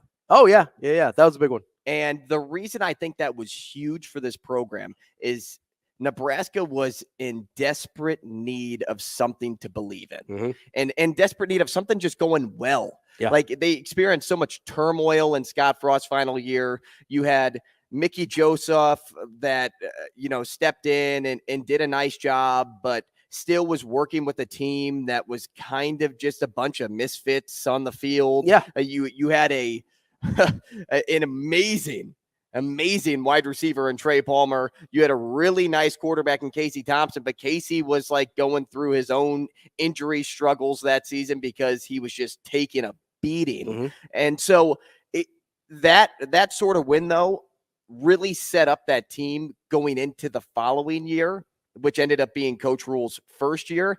And I remember when Coach Rule first got here, he thought a lot like me in the sense of it wasn't going to be a slow burn in year one, because they kind of had that after Scott Frost got fired. Like, that was the so-called slow burn. And then when they put out the flame against Iowa, it was like, no, this team has confidence again. This team has a true belief structure. And so that win was so big that, Iowa, what did Iowa end up that year? Last year, 8-4, 8-5. And Iowa would have gone to the Big Ten title game if not for that loss, correct? I believe so, yes. They needed it. And that win for Nebraska showed the team that they could beat anybody on any given night. Yep. Even when your team is so far down in the dumps that you feel like you can't pull yourself out, that team did it. That team won the Heroes Trophy, and that team, started instant progress for when Coach Rule got here. So that's why I date myself just 2 more days, because I think that win was so crucial for the confidence moving forward. So the next one for me, and I'm going back in chronological order, basically, and TK brought this one up as well, was 2010 Taylor Martinez with that, especially like that, the first few games of the season. I think it was Kansas State on a Thursday night, where this guy is just running roughshod over a pretty good Kansas State team on national television. And everybody's just like, what the heck is going on? This guy's just busting off 70-yard runs. And you're like, is this guy going to win the Heisman? He was a Heisman hopeful after that game. And everybody's just looking around like, what's happening right now? It was an incredibly fun moment. It didn't last very long, but an incredibly fun moment to be a Husker fan. We can hit our number 3s right when we come back from the break. We'll wrap up our number 2 as well. We will continue our signing day coverage here on Hurrdat Sports Radio. We're wrapping up hour number 2 here on Hurrdat Sports Radio on AM 590 ESPN Omaha, ESPN Tri-Cities. I'm Ravi, Lulla, Andrew Rogers here with me. We are covering the National Signing Day for Nebraska, and we've had some recruits join us over the phone on that Warhorse Sportsbook hotline. We will have Brian Christopherson, Andy Kendeigh, and Anna Bellinghausen join us on that Warhorse Sportsbook hotline, all in the 9 o'clock hour. But I want to tell you about Warhorse Sportsbook because it's the best place in Nebraska to place your sports bets. You can do it at the casino, at the Warhorse Casino in Lincoln, or at Horseman's Park here in Omaha at 6303 Q Street. You can place bets on nearly every major sporting event. You can place straight bets, parlays, props, live in-game bets, which are my personal favorite, or you can also build your bets on the Warhorse Casino app and then go in person, scan the QR code, and place your bets either at the casino in Lincoln or at Horseman's Park in Omaha.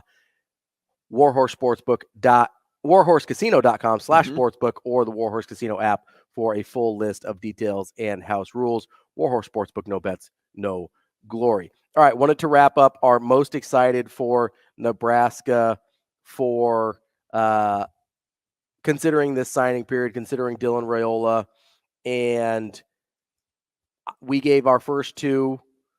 Yours was hiring Coach Rule beating Iowa last year. Mine was year 2 of Frost and 2010 Taylor Martinez as a redshirt freshman when he was lighting the world on fire. What is your third and final entry into this most excited since? So I know everybody was dating themselves back to Sue in 2009, and this is where I'm actually going to date myself. Okay. But now I didn't watch it happen live, but I have watched it since because I absolutely freaking love what position on the field, Ravi? Kickers. I love kickers. Loves kickers. How about Alex Henry's 57-yard field goal? Against Colorado? How about that kick? And the celebration that ensued after the kick. Do you know how hard it is to kick a 57-yard field goal? Pretty hard. It's not easy. In the cold? And Alex Henry did it. He did. And then Alex Henry went on to be a 4th-round pick to the Eagles. He had a good NFL career. I'm telling you, man, the kicker position, I absolutely love it. And look, I know Tristan Alvano had his freshman woes this season. A little bit, yeah. But he's really gonna figure it out. Like, don't be alarmed by what you saw out of Tristan Alvano this year. The way he prepares, the way that he operates in a game, he'll be unfazed going into year 2. Tristan Alvano is a dude, and I really believe you're going to see him turn the page into his sophomore season. But Alex Henry is the third moment for me. So, you know, it's funny. The third moment for me actually goes to a play directly after that Alex Henry kick, which is Ndamukong Suh in 2009, where people kind of forget. I'm almost positive, unless I'm conflating 2 games, I don't think I am. I'm almost positive after that Alex Henry kick that gave Nebraska the lead, appeared to be the game winner. Colorado had some time. They were trying to come back and take the lead again, and the coach's son, Cody Hawkins, threw an interception to Suh. Suh then ragdolled him on the way to the end zone as Cody Hawkins was trying to tackle him. Watching Ndamukong Suh in 2009, he was really awesome. Was one of the more like satisfying football fan experiences of my life because you could count on it. That's one of the things that I don't think give enough credit to greatness is how much you can count on it. You can count on the consistency of they're going to perform every single time out. And Ndamukong Suh was that guy.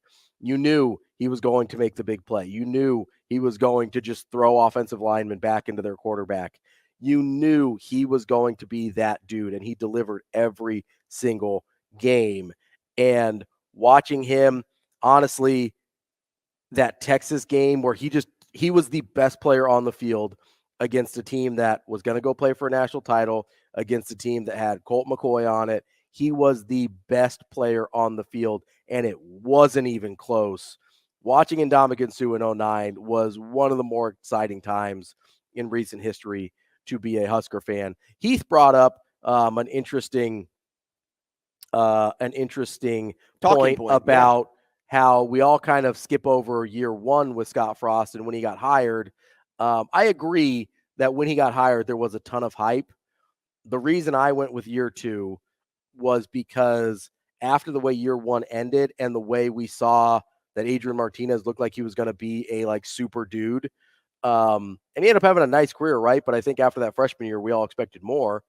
The hype going into year two, I think, was even higher. I didn't want to put two Frost entries on the list, so I went with the one that I thought was even greater. But it's a fair point from Heath that the hype of Frost being hired was enormous as well. Headley says, Ravi, hear me out. What if we never lose another football game in our lifetimes? That would be pretty cool. I'm not going to lie to you. I'm not anticipating that. I'm not going to. Am I confused, or did I read that same comment yesterday? Probably. It's been on my Twitter a couple times as well. Heath says people forget that having Jared Crick on that line helped Sue do his thing. It certainly did. Jared Crick was a really nice player in his own right. Ended up being, I believe, a 4th round pick to the Houston Texans. Probably would have been higher, but I believe he tore his tricep, either his tricep or his pec as a senior. And so that messed up his draft stock a little bit. But Jared Crick was a really good player in his own right. So in a nutshell, the last 15 years, like the 5 best things has been Sue 09, Taylor Martinez 10, the hiring of Scott Frost, the hiring of Coach Rule, the Iowa win, and then the last week with Raiola. Well, yeah, you missed Alex Henry's kick, Shane. Yeah, don't be disrespectful. So there's like the 7 best things in the last 15 years. Don't be disrespectful. Crick was a 4th round pick. I just checking for my own edification there. But but that kind of is the point of what I want to talk about there, Shane, is I've said this a couple times. I genuinely think Dylan Raiola signing with Nebraska is the biggest win of the 21st century for Nebraska. Easily. Well, what did I say to you in the break? I'm reading on ESPN's page for the National Signing Days things to watch. Mm-hmm. And I looked at you and I said, how in the world, after the season Nebraska had and where they have been as a program, how'd they pull us off? Did they land the person they needed most in the position that cost them the most in 2023? Yeah. How did they do that? Like, as much as like we have the answer in front of us, Coach Rule kept the relationship. It helps that, there's a previous connection to Nebraska. But like, really, let's think about like, how did that actually happen? Like, that's why it's so exciting, because you know the answer, yet you still question how they were able to pull it off. Yeah, it's and not just the guy that they got at the position they got. Nebraska has just never gotten this guy before. Not in the recruiting era, right? You go back to Tommy Frazier, he was probably of this caliber when he was recruited. Eric Crouch was probably close, although with the offense he was coming out of, it was probably more of a system fit, but he was a Parade All-American, so he was a highly touted guy. But you're literally talking about the second best prospect in the country at any position, according to 24/7. This is one of those dudes. And Nebraska it's been 2006 since Nebraska's gotten anybody in this neighborhood, and that's Marlon Lucky at running back. This is an unprecedented get for Nebraska. And you can talk about being a developmental program, and I believe in that. You can talk about, wanting to build guys up and take a couple years to figure things out, and I'm good with that as well. But at the end of the day, when you get one of these guys at the quarterback position, it allows all of that to work, right? It allows all of that to not just to go from, hey, we can turn a bunch of these 3-stars into a nice 8-9 win team. It elevates you to, these might be real dudes. This might be a real team. Like, being in the top 12 at some point over Dylan Raiola's career is not crazy. 12 is doable. Like 4, I get a little bit antsy at 4. 12 feels incredibly doable. Well, let's just take Mizzou, for example. I've talked about him a lot today, but when Brady Cook comes in, Brady Cook is what, a sophomore now, I believe? I think so. Luther Burden, true freshman. Okay. So you have a 5-star wideout on the outside. Brady Cook is an in-state quarterback as well, but a pretty highly rated recruit. And then some other nice pieces defensively, mixed in with a pretty solid offensive line, a good walk-on running back that really has made a name for himself this season. Was actually he probably finished around the same spot in the Heisman voting that Ndamukong Suh did when he was an impact player at Nebraska. He finished 4th in 09. Well, then Corey was behind that. Corey was probably 7 or 8 this year. So Suh was up there, but that's beside the point. Think about what Nebraska has in front of them going into next year now. Yes, they don't have that Luther Burden on the outside. They don't have that of that caliber, but they do have a guy that can get behind defenders in Jalen Lloyd. They do have a 4-star in Malachi Coleman. They still have the potential to go to the portal and get a big name out of the portal to be a veteran presence there. Mike Schaefer wants a running back. We heard him say that yesterday. They still have the option to go to the portal and get that running back and build a team similar to Mizzou. Mizzou ended what this year? 9. Yep. Nebraska can get there with Dylan Raiola. I'm looking at you, Evan Stewart from Texas A&M. Come on down, buddy. Price is right. We've got Brian. Right. We've got Brian Christopherson, Husker 24/7 coming up next. Kicking off hour number 3 here on Hurrdat Sports Radio. We're on AM 590 ESPN Omaha, ESPN Tri-Cities. And for hour number 3, we're on KFOR in Lincoln. We're brought to you by the NDOT Highway Safety Office. Remember, using your seatbelt saves lives and prevents injuries, but only if it is worn properly. Make it click. A message from the NDOT Highway Safety Office. Joining us now on the Warhorse Sportsbook Hotline is Brian Christopherson from Husker 24/7. BC, what's going on, man? Everything, but that's all right. Good morning, BC. Speaking of everything, I think we're right on top of this. Just in the last few minutes, it sounds like Larry Tarver, former Maryland commit, has officially flipped to Nebraska. Yeah, kind of an expected flip, but we still are able to label it a flip, I think, by definition, and that's always fun on signing day to call those signing day flips. So, yeah, he had visited Nebraska in the fall, and it sounded kind of encouraging. And in the last week or so, it really picked up steam that there was a good chance Nebraska was going to get him. But, they continue to bulk up with some athletes and back end guys in that defense. I think Evan Cooper's really sort of he's up the competition in that room with some of these late additions we're going to see. Yeah, BC, it seems like they've added about 1 million different guys in that defensive backfield over the last class or so. So the competition is going to be high for sure. What do you know about Larry Tarver just as a prospect? He's about a 5'11" corner out of Miami, Florida, as I mentioned, previously committed to Maryland. Yeah, well, he's a great – these are all good athletes, but he's a great athlete down in that talent-rich area, as you mentioned, in Miami, where there's, even the guys who aren't the first people you notice at the camp because maybe their measurables aren't 6'2" or 6'3" at that corner spot or whatever, they're still freaks. And he's got a lot of talent. It should tell people something that Maryland was in on him because, whatever your thoughts are on Maryland's program, they've built it up nicely under Loxley, and they get a lot of dudes, who are really good at skill spots and in the defensive backfield. So the fact that was the other candidate here tells you something. Nice addition to just add to the competition, and I think Bly Hill is too, the portal corner they got out of St. Francis, PA. FCS school, so he still has 3 years to play, so it's not like he's just a one and done or anything like that. And as you think about Nebraska's secondary next year, we've talked about it before. We love the safety spots with Buford and hopefully a healthy Deshaun Singleton and Gifford back at the Rover, but you got to replace Quentin Newsome. Hartzog had his ups and downs, if we're honest. And Tommy Hill was coming on late, but you're hoping you can find, a 2 deep at that cornerback spot that you can really trust and can shut some people down. And so they've definitely attacked it.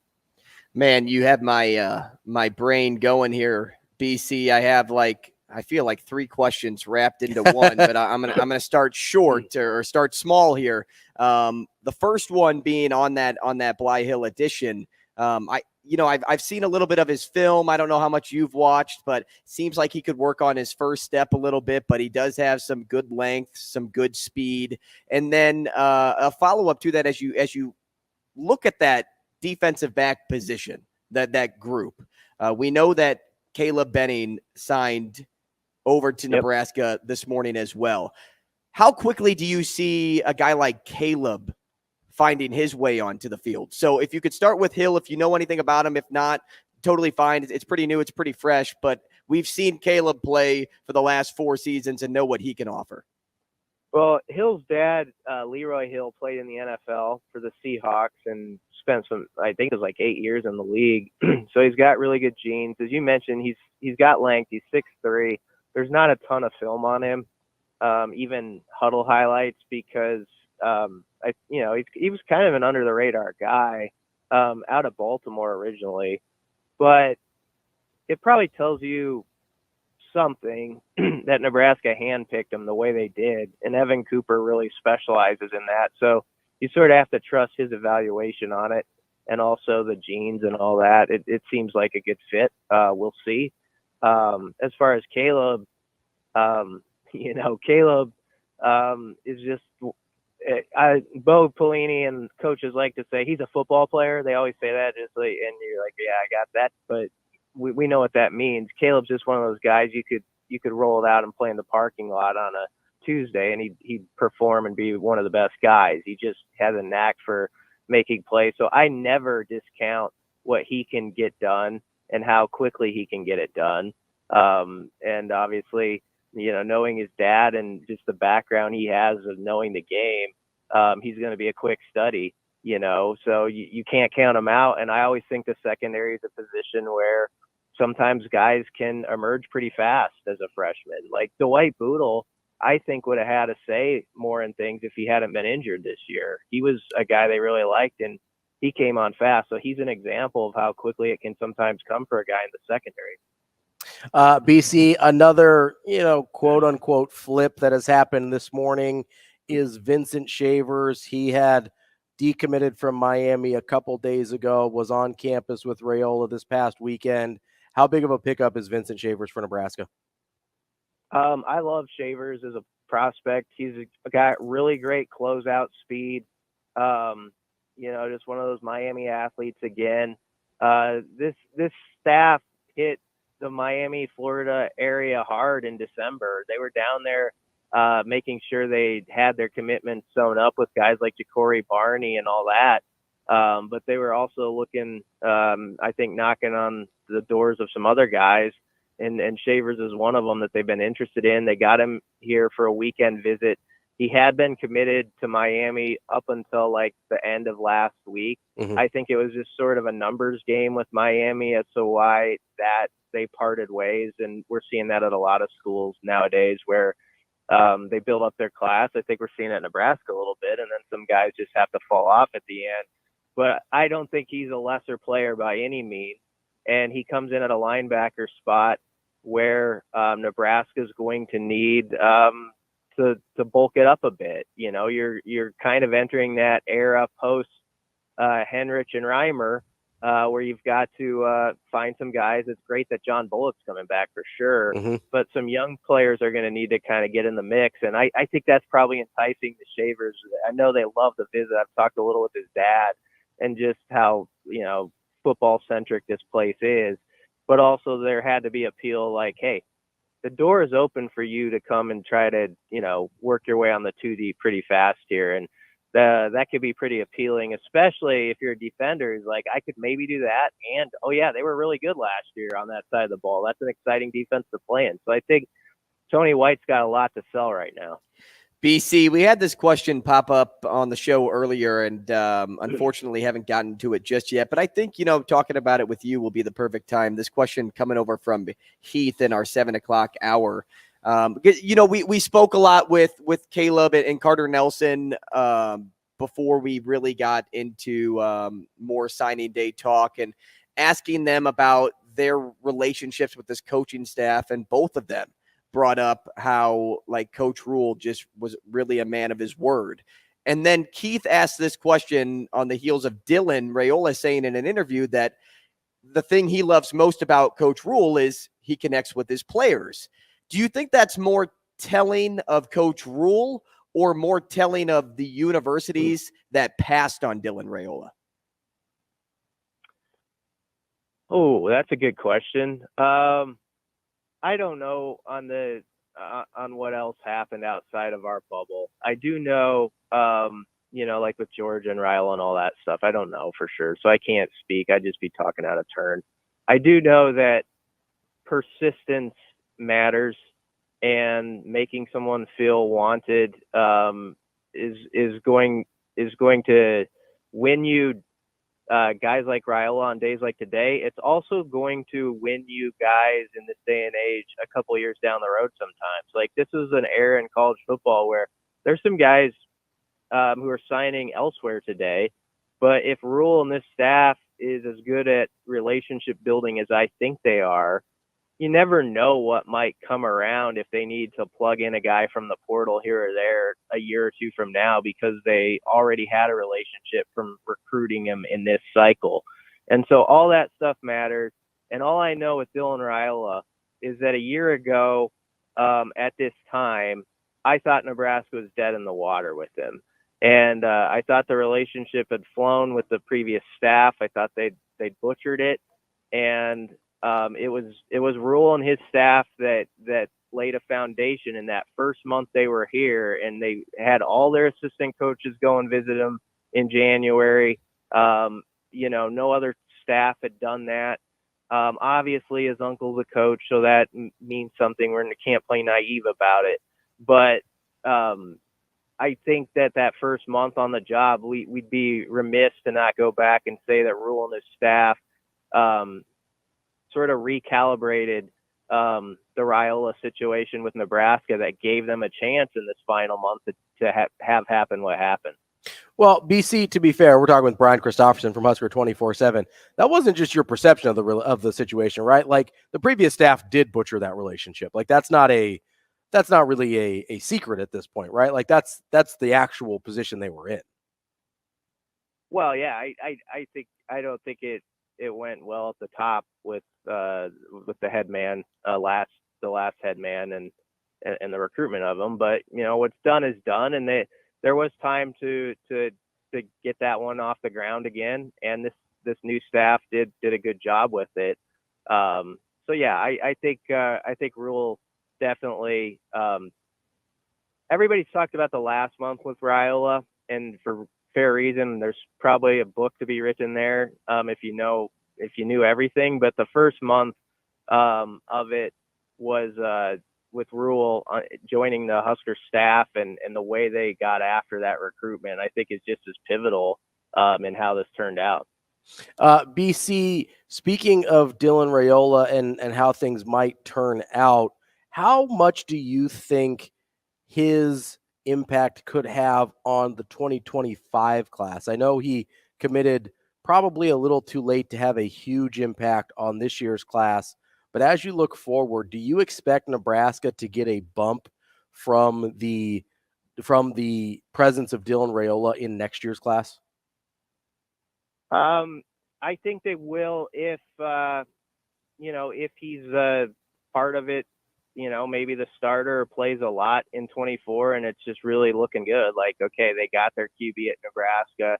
Look how that offense is starting to hum a little bit. He throws the ball downfield. You might get some skill guys who say, I'll jump on board with that. This guy's got a few more years there. Let's ride.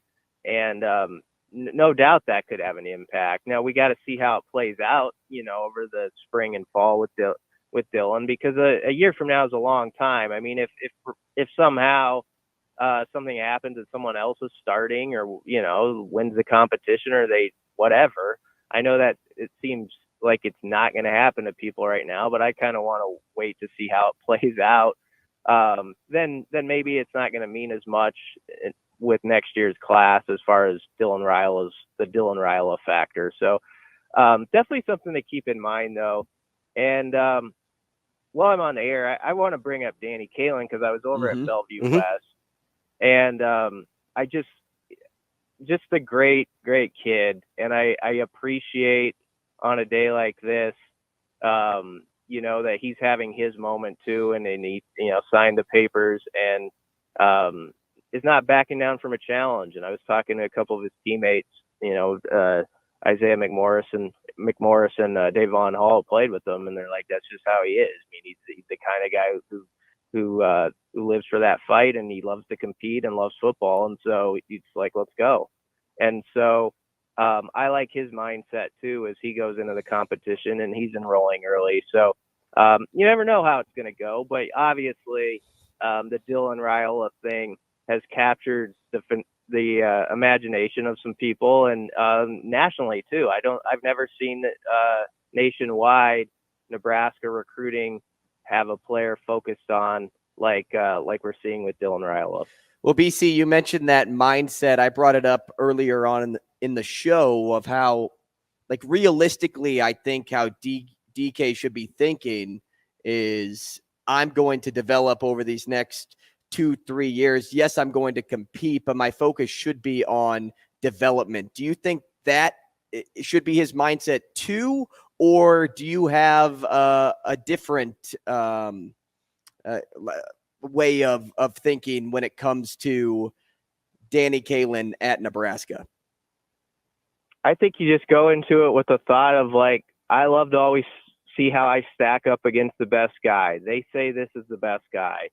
And any competitor is probably thinking to himself deep down, I'd like to prove I'm the best guy. How long that's going to take, or if that takes a fall or 2 years or 3 years, I want to prove that. And, it's not always settled by recruiting rankings. Like, sometimes guys are rated really high and someone else ends up being a better player at the next level. So that's always possible, and you got to leave that door open. But if I'm Daniel Kaelin, yeah, I'm just going in there like, I want to be around the best. This guy is supposedly the best at his position, as they say. He's been around Dylan Raiola a lot. I mean, he's been around him at Elite 11 camps, and he was here at some Husker camps and stuff like that. So he's seen him. So that's not going to be new. And Daniel knows Chubba and Heinrich from his time, on campus pretty well, I think. So I think, and the good thing for Kaelin is he's got such a great relationship with so many guys in this class. He's going to feel, like he's got some family around him when he gets down there, for how he's connected with guys. So I know where everybody thinks it's going to go and how it kind of has this map laid out. Okay, a few years of Raiola, a couple of years of Kaelin. If you're a competitor, you probably view it a little bit differently, and I think we understand that too. We're talking with Brian Christopherson of Husker 24/7. All right, we talked about Larry Tarver and his flip. We talked about Vincent Shavers and his flip. Guy that wouldn't be a flip, but that you also is kind of projected to be in this class is Amari Sanders. Do you still feel good about Amari ending up with Nebraska today? From what I know, yeah. He's been a popular crystal ball pick for Nebraska for a while. I think that one is going to go Nebraska's way. We'll see for sure. I think it's at 11 when that one goes down. But again, he's another DB. So, I mean, think about if that happens.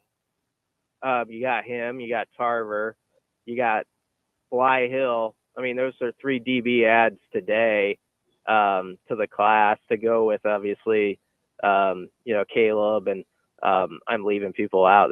But they got a good class of guys in the secondary, and that's why I think Evan Cooper, he has his fingerprints over every Husker class because he's so good at analyzing talent, and I think a lot of the other coaches look his way for that. But just look at his specific room. Pretty nice job. And it looks even a lot different by tonight than it did a week ago. So everybody who's in that room right now, there's going to be some new guys that are going to be hungry to try to take spots. And that's what you want to do. You want to just keep pushing people. BC, I saw this update just about an hour ago, and we were talking a little bit about Ryan Wingo and how he hasn't signed yet. And an update from Chad Simmons on Twitter says schools like Missouri and Nebraska are working late to see if they can flip Wingo from Texas.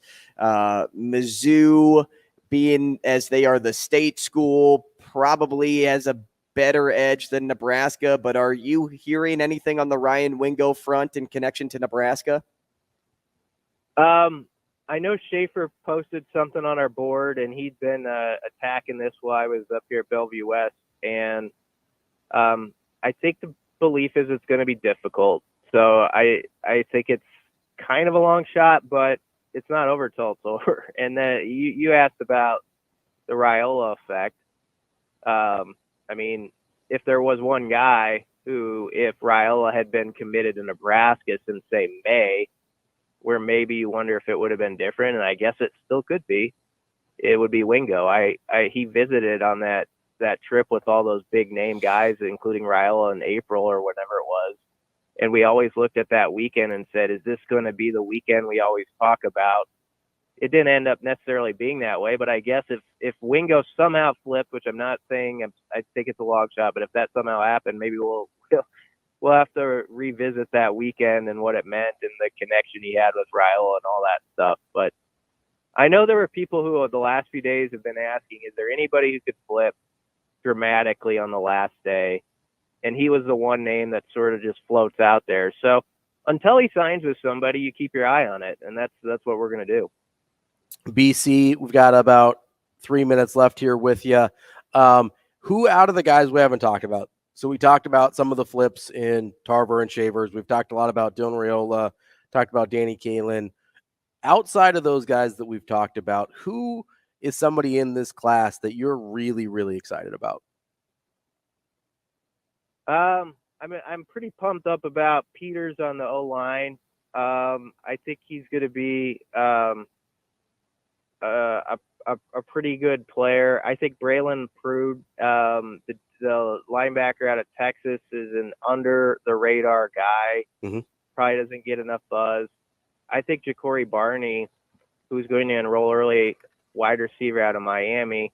Some would say he's not underrated, but I don't think he gets talked about as much as other guys. He's got to bulk up a little bit, but I talked to him last week. He's come into his idea is he's going to play in 24. That's like one of those kids who's just like, yeah, I'll be out there sort of deal. So Ja'Cory Barney could be an interesting one to follow, but you could do it with this class. It's interesting. There's like 12 to 15 guys you could pick out, and someone could say, oh, that's my under the radar guy.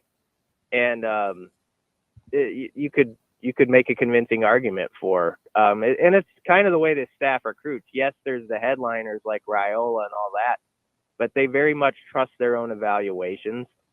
Roger Gradney's a guy who he has some 4-star status, but he doesn't get a ton of buzz, and he's just a great athlete that could probably play either side of the ball if you wanted him to. So there's all sorts of guys like that. And then if you want someone who just like has proven it this year, Keelan Smith. I wrote about him last night, the player of the year in Missouri. I mean, Neil Smith's son. The year he had as a receiver / tight end was incredible, leading his team to its first state title. So Keelan Smith, as far as guys in this class who had the best senior year, I'd say he had as good as any. BC, I'm going to try to rush this one in. Got about 30 seconds because I was thinking about this away from Dylan Raiola. Who presented the biggest recruiting battle in your eyes and ended up being the biggest recruiting win because of it? Oh, man, that's going to be a hard one. And I'm trying to think. Putting you on the spot. Yeah. I'm not going to come up with a good answer on the spot. So and I hear the music, so I'll think about that for next week. But my man, I'll save it. All right, we'll save it. I like this class, and I like you guys having me on. I always appreciate it. We appreciate you, BC. That's Brian Christopherson, Husker 24/7. BC, thanks. We won't talk to you next week because we'll be gone, but we will have you 2 weeks. We'll have you back in a couple weeks. Happy holidays, BC. We appreciate you. All right, thanks a lot, guys. See you, man. That's Brian Christopherson. Coming up next, Andy Kendeigh from KETV here on Hurrdat Sports Radio. Welcome back to Hurrdat Sports Radio here on AM 590 ESPN Omaha, ESPN Tri-Cities, and KFOR in Lincoln. We're brought to you by Big Brothers Big Sisters. It is their mission to support one-to-one mentoring relationships that ignite the power and promise of youth. Big Brothers Big Sisters of the Midlands targets children who need them the most, including those living in single-parent homes, children in foster care, and those growing up in poverty or coping with parental incarceration. Go to mentoromaha.org to sign up to become a big, or you can get involved in other ways. You can donate money. You can donate tickets to events. You can invite them to your business to learn more about what you do in the community, or you can sponsor in participate in upcoming events. All of that can be found at mentoromaha.org. Joining us now on the Warhorse Sportsbook Hotline is our guy Andy Kendeigh from KETV. Andy, how are you? I'm good, boys. How are you? Good, we AK. Are doing well, man. Where are you bebopping around to this morning on National Signing Day? I was at Westside early at 7:30, and then I went over to Michael Burt because Creighton Prep's actually out of school for break, so he did his at his house. And so that was cool. And then now I'm at the station throwing stuff in the car, and we're headed to Lincoln. All right. And, so a busy day for you. I was going to say, you are you're having quite the busy day for Nebraska football as well. Tell us a little bit about the scene over at Westside. I know Caleb was signing with Nebraska. You had the Rizak signing with Notre Dame, and one that kind of flew under the radar, but low-key a great football player in the state of Nebraska this year, Bo Ryan, headed over to South Dakota. What was the scene like over at Westside? It was good. Let's start with the Rizaks, because I think that if there's news on signing day, usually that leads. So Teddy signed. Anthony did not. Oh, okay. The story there is that Anthony is just going to wait until February. Oh, and Notre Dame's totally on board with that. And said, hey, you know what?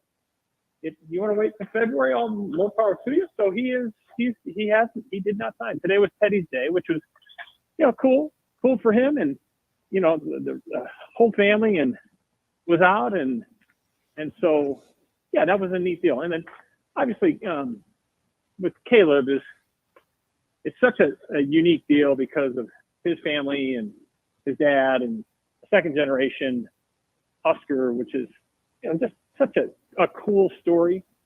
And I talked to DB after, and he's just so proud. And the thing that really stands out when you talk to either one of them is that this was not really a slam dunk. Like, people just assumed that he was going to go to Nebraska, Mm-hmm. and I think that really wasn't the case. So good on him for kind of wanting to do his own thing, and in the end, sure, that's where he wound up. And I think both Damon and Caleb thrilled with the decision. And I know Caleb can't wait. And one other guy, Preston Okafor. That's right. Yeah. Also signed with Nebraska as a preferred walk-on. So, yeah. So and then driving over to Michael Burt's house.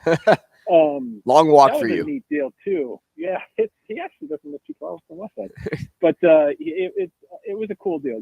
I just love when it's not just the families, the extended families, the grandparents, the aunts, the uncles, the little cousins running around, but it's the coaches who come over and take time. I've talked to Coach Yonk a little bit, and the teammates. That's the thing that gets me, because everybody's played on a team, right? Everybody had that one guy, and maybe it was you when you were in high school or whatever. But it is just cool to see the dynamics between the player signing and all of his buddies, and everybody giving each other grief, and like, hey, did you spell your name right? Stuff like that. It's just kind of a cool day that this only happens once for these high school kids, And I think, both spots that I went to really was a special deal. And Matt Foster, I'm sitting across the desk from him right now, and he was out at Bellevue West, and all three of those guys are in the fold. So, kind of a monumental day for Nebraska football, and one that we may look back on in years from now and say, hey, that was the day. We've been hearing from fans all morning long, AK, and they've been echoing those same claims. You said a lot of great things there. I mean, the first reaction that I had to what you had to say about Caleb, Ravi and I just got done talking about this because a question I presented to Brian Christopherson going into the break, which we didn't end up getting to, was who presented the biggest recruiting battle in his eyes that ended up being the biggest recruiting win. And, the easy answer may be Carter Nelson because of the offer list that he had. But, if you really dig deep and think about it, it wasn't a slam dunk for Caleb Benning. He had some really strong pull to Wisconsin and K-State. And I'm not going to ask you to answer that question, but I just in reaction to what you had to say, I think you hit the nail on the head. What I did have a question on was because Anthony didn't sign and he's waiting until February, is there a secret meaning to that at all? Are you thinking that same way, or are you no, it's Notre Dame and he's just actually waiting till February? No, I think you got to think. I think you have to leave the world.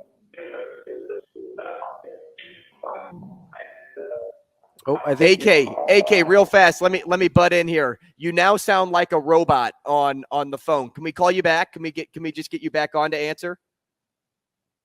How about this? Better? Oh, better? Keep going. Am I better now? Yes, better now? he's back. Yes, he's back. All right. Continue, please. Sure. So I would think with the Anthony thing, I think I think it's just a kid who's just keeping his options open. Of course, being a preferred walk-on at Notre Dame, that's a big deal. That's a great deal. But if there's a Power 5 program that wants to give him a scholarship offer to play quarterback, I think he's open. I think he would have to be open to that, right?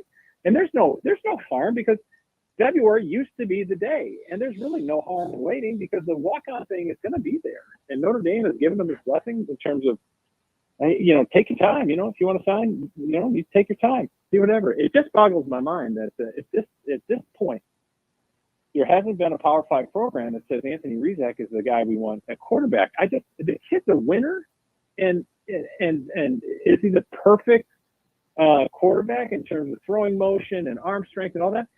No, but who is, right? So all I know is that what he did in high school was spectacular, and he's a proven winner. And it's a head scratcher to me that more schools aren't on this kid. And whoever gets him, I think will be very, very pleased in the long run. I mean, Andy, you're preaching to the choir on that one. I've been on that page all year long, and I hope that waiting till February does get him the Power 5 offer he so rightly deserves. Right. Here, let me say this too. Yeah. Think about all the kids who are running around the metro today, and this side of the river and across the river, whatever.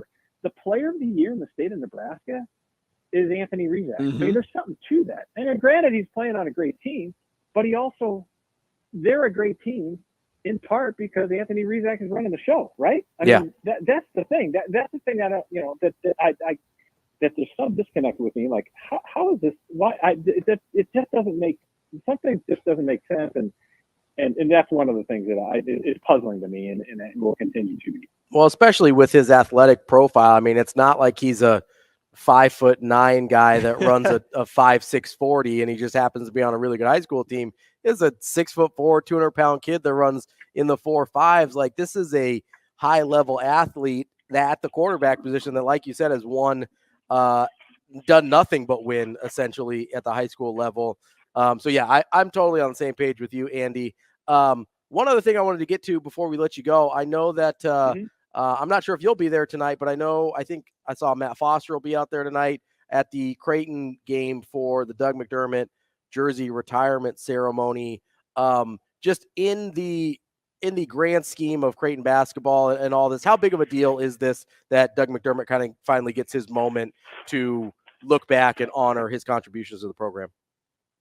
I think it's great and well-deserved and a long time coming. And I know a lot of it had to do with scheduling in terms of getting Doug on the same page in terms of when is there a game that makes sense. You know what I mean? Yeah. Like if your guy's playing in the NBA, it's not always going to be smooth sailing.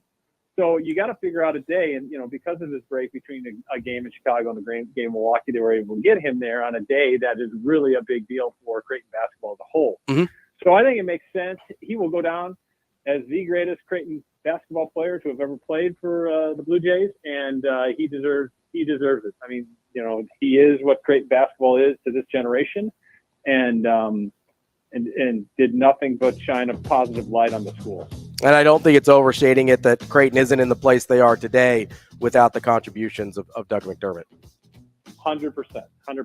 Andy Kendeigh from KETV, we appreciate you taking time out of your crazy busy day to join us. Enjoy the rest of your day, and we will talk to you again soon. Happy holidays as well. All right. Happy holidays to you, fellas. See ya. That's Andy Kendeigh from KETV. Coming up next, we will talk to our very own Anna Bellinghausen as we wrap up the signing day spectacular version of Hurrdat Sports Radio. Big day for Nebraska football. We will wrap up the show next here on AM 590 ESPN Omaha, ESPN Tri-Cities. Wrapping up the show here on Hurrdat Sports Radio. I'm Ravi Lulla. Andrew Rogers here with me. We're on AM 590 ESPN Omaha, ESPN Tri-Cities, and KFOR in Lincoln. We are brought to you by our friends at Dyer Law. If you've been hurt in a personal injury accident, you can count on the Dyer Law team to provide you with a helping hand when you need it. No matter what you're dealing with, call the Dyer Law team at 402-393-7529 or visit dyer.law to chat with trusted professionals about your personal injury claim. That's DYER.law. Speaking of trusted professionals, our colleague Anna Bellinghausen joins us now on the Warhorse Sportsbook Hotline. Anna, how are you this morning? I really like that title. I think I'm going to change my own title to Trusted Professional. I love that, Ravi. Seems like some people in Hurrdat Sports like to create titles for themselves. So I need to create my own title. We'll figure it out. A radio host isn't good enough anymore. We'll figure something better out. I don't know if I can call AB a trusted professional, though. Like sometimes, it's spotty. It's spotty, AB and I. Like, I don't know. Anna, as we kind of go through signing day, I know that it's not necessarily your primary beat, but I know you stay tuned in to everything going on. How kind of just exciting is it being part of, a sports media team? I know that we're putting out a ton of content for signing day as well. Just how fun is it to be part of what seems like a really big day in Nebraska football? Yeah, it is really exciting. I mean, you look at the recruiting class as well, and it's just full of stars. And honestly, just to see all the hype around it, I think it just gets you excited for football, especially in the absence of a bowl game, something that we can kind of, get excited about for next season and look forward to the spring game and the first game of the season and of course, get Nebraska's hopes high again. I mean, what else is there to do every single year anyways? But no, it's great to see, and the coverage has been awesome. Also, I want to give a shout out to the Husker Twitter, etc., their social media. Mm-hmm. Those NCAA football EA videos have been insanely good. I don't know if I've seen many of them. Yeah, I've been watching those. They're kind of going. I can't listen to the sound because our computers are muted. So do they have really good audio attached with it? Yeah. And it's commentated everything. It's it's basically they're basically doing the NCAA football EA Sports game with each of the recruits. It's a super cool idea, and especially with NCAA football 24 coming out, I'm super excited about that as well. Anna, let's move on to some stuff that you have either been at recently or you're going to be covering here for Hurrdat Sports. Let's kind of wanted to put a bow on our coverage of Nebraska volleyball this year. I know you were down in Tampa with some of our other teammates, and I guess what were just your biggest takeaways? Obviously, the way that it ended was super disappointing, but your takeaways in general from this volleyball season for Nebraska and what you experienced down in Tampa at the Final Four. Yeah, I mean, starting with the team specifically, I mean, the future is bright is pretty much all you can say. Most of the team was completely freshmen. They had 4 freshman starters. So now that they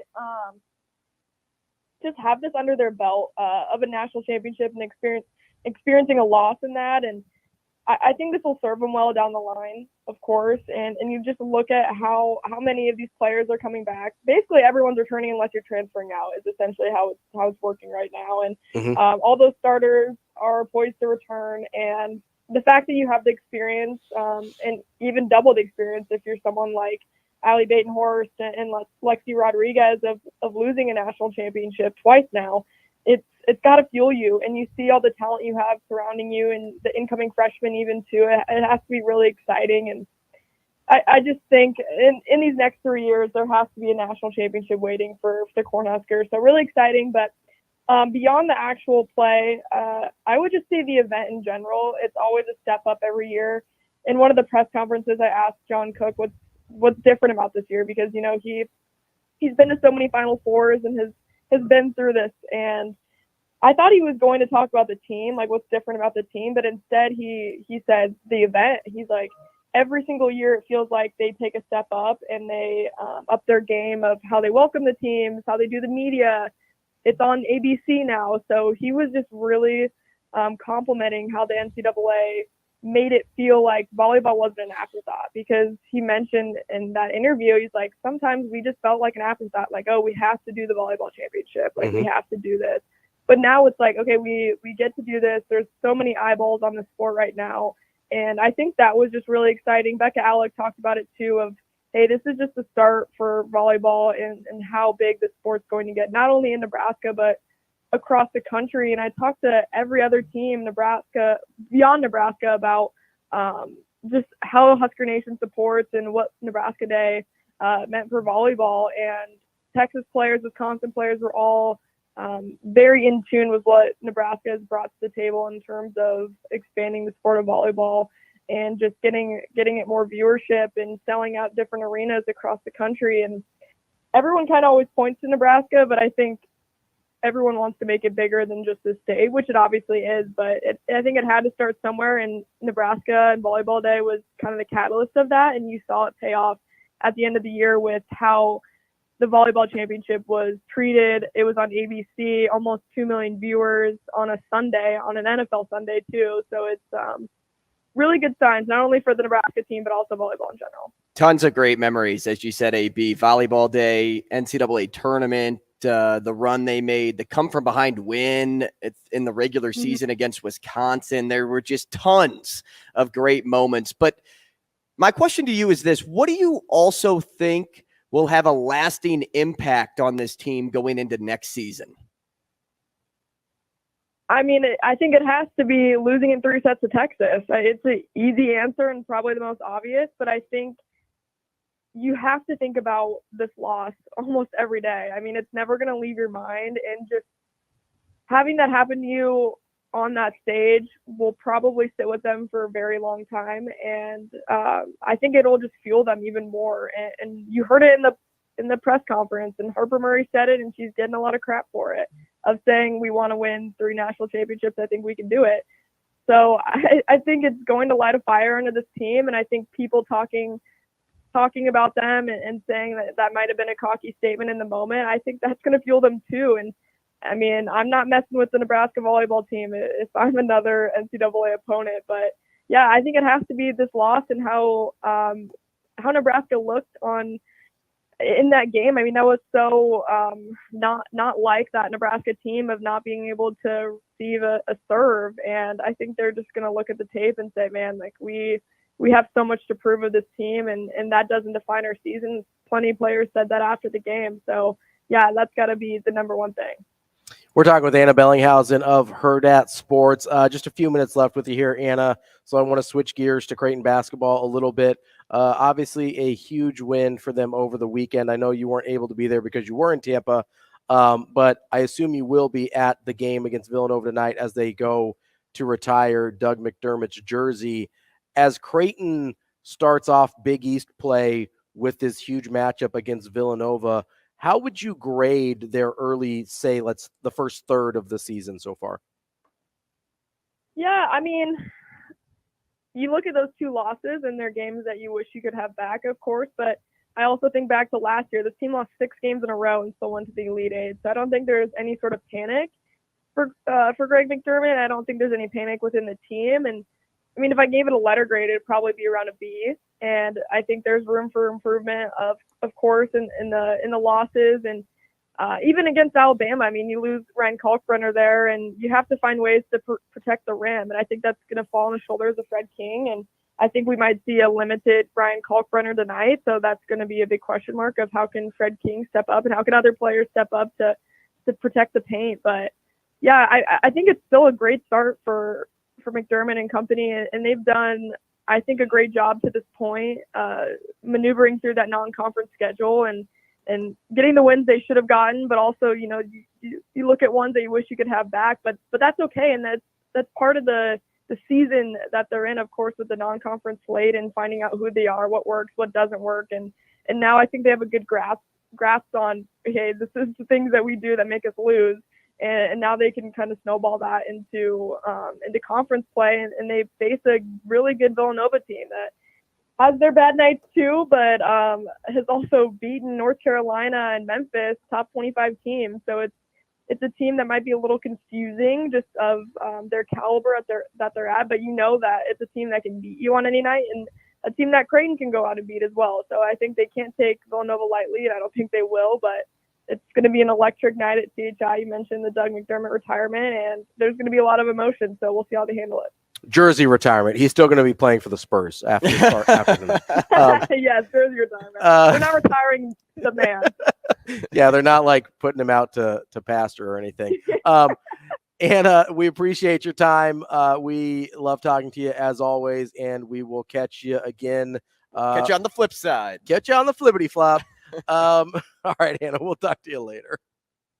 Thanks, guys. That's Anna Bellinghausen, our Hurrdat Sports colleague. We appreciate Anna and her time. They put out a ton of great content from the Final Fours. Her, Jacob, John, and Kyle did a great job down there in Tampa.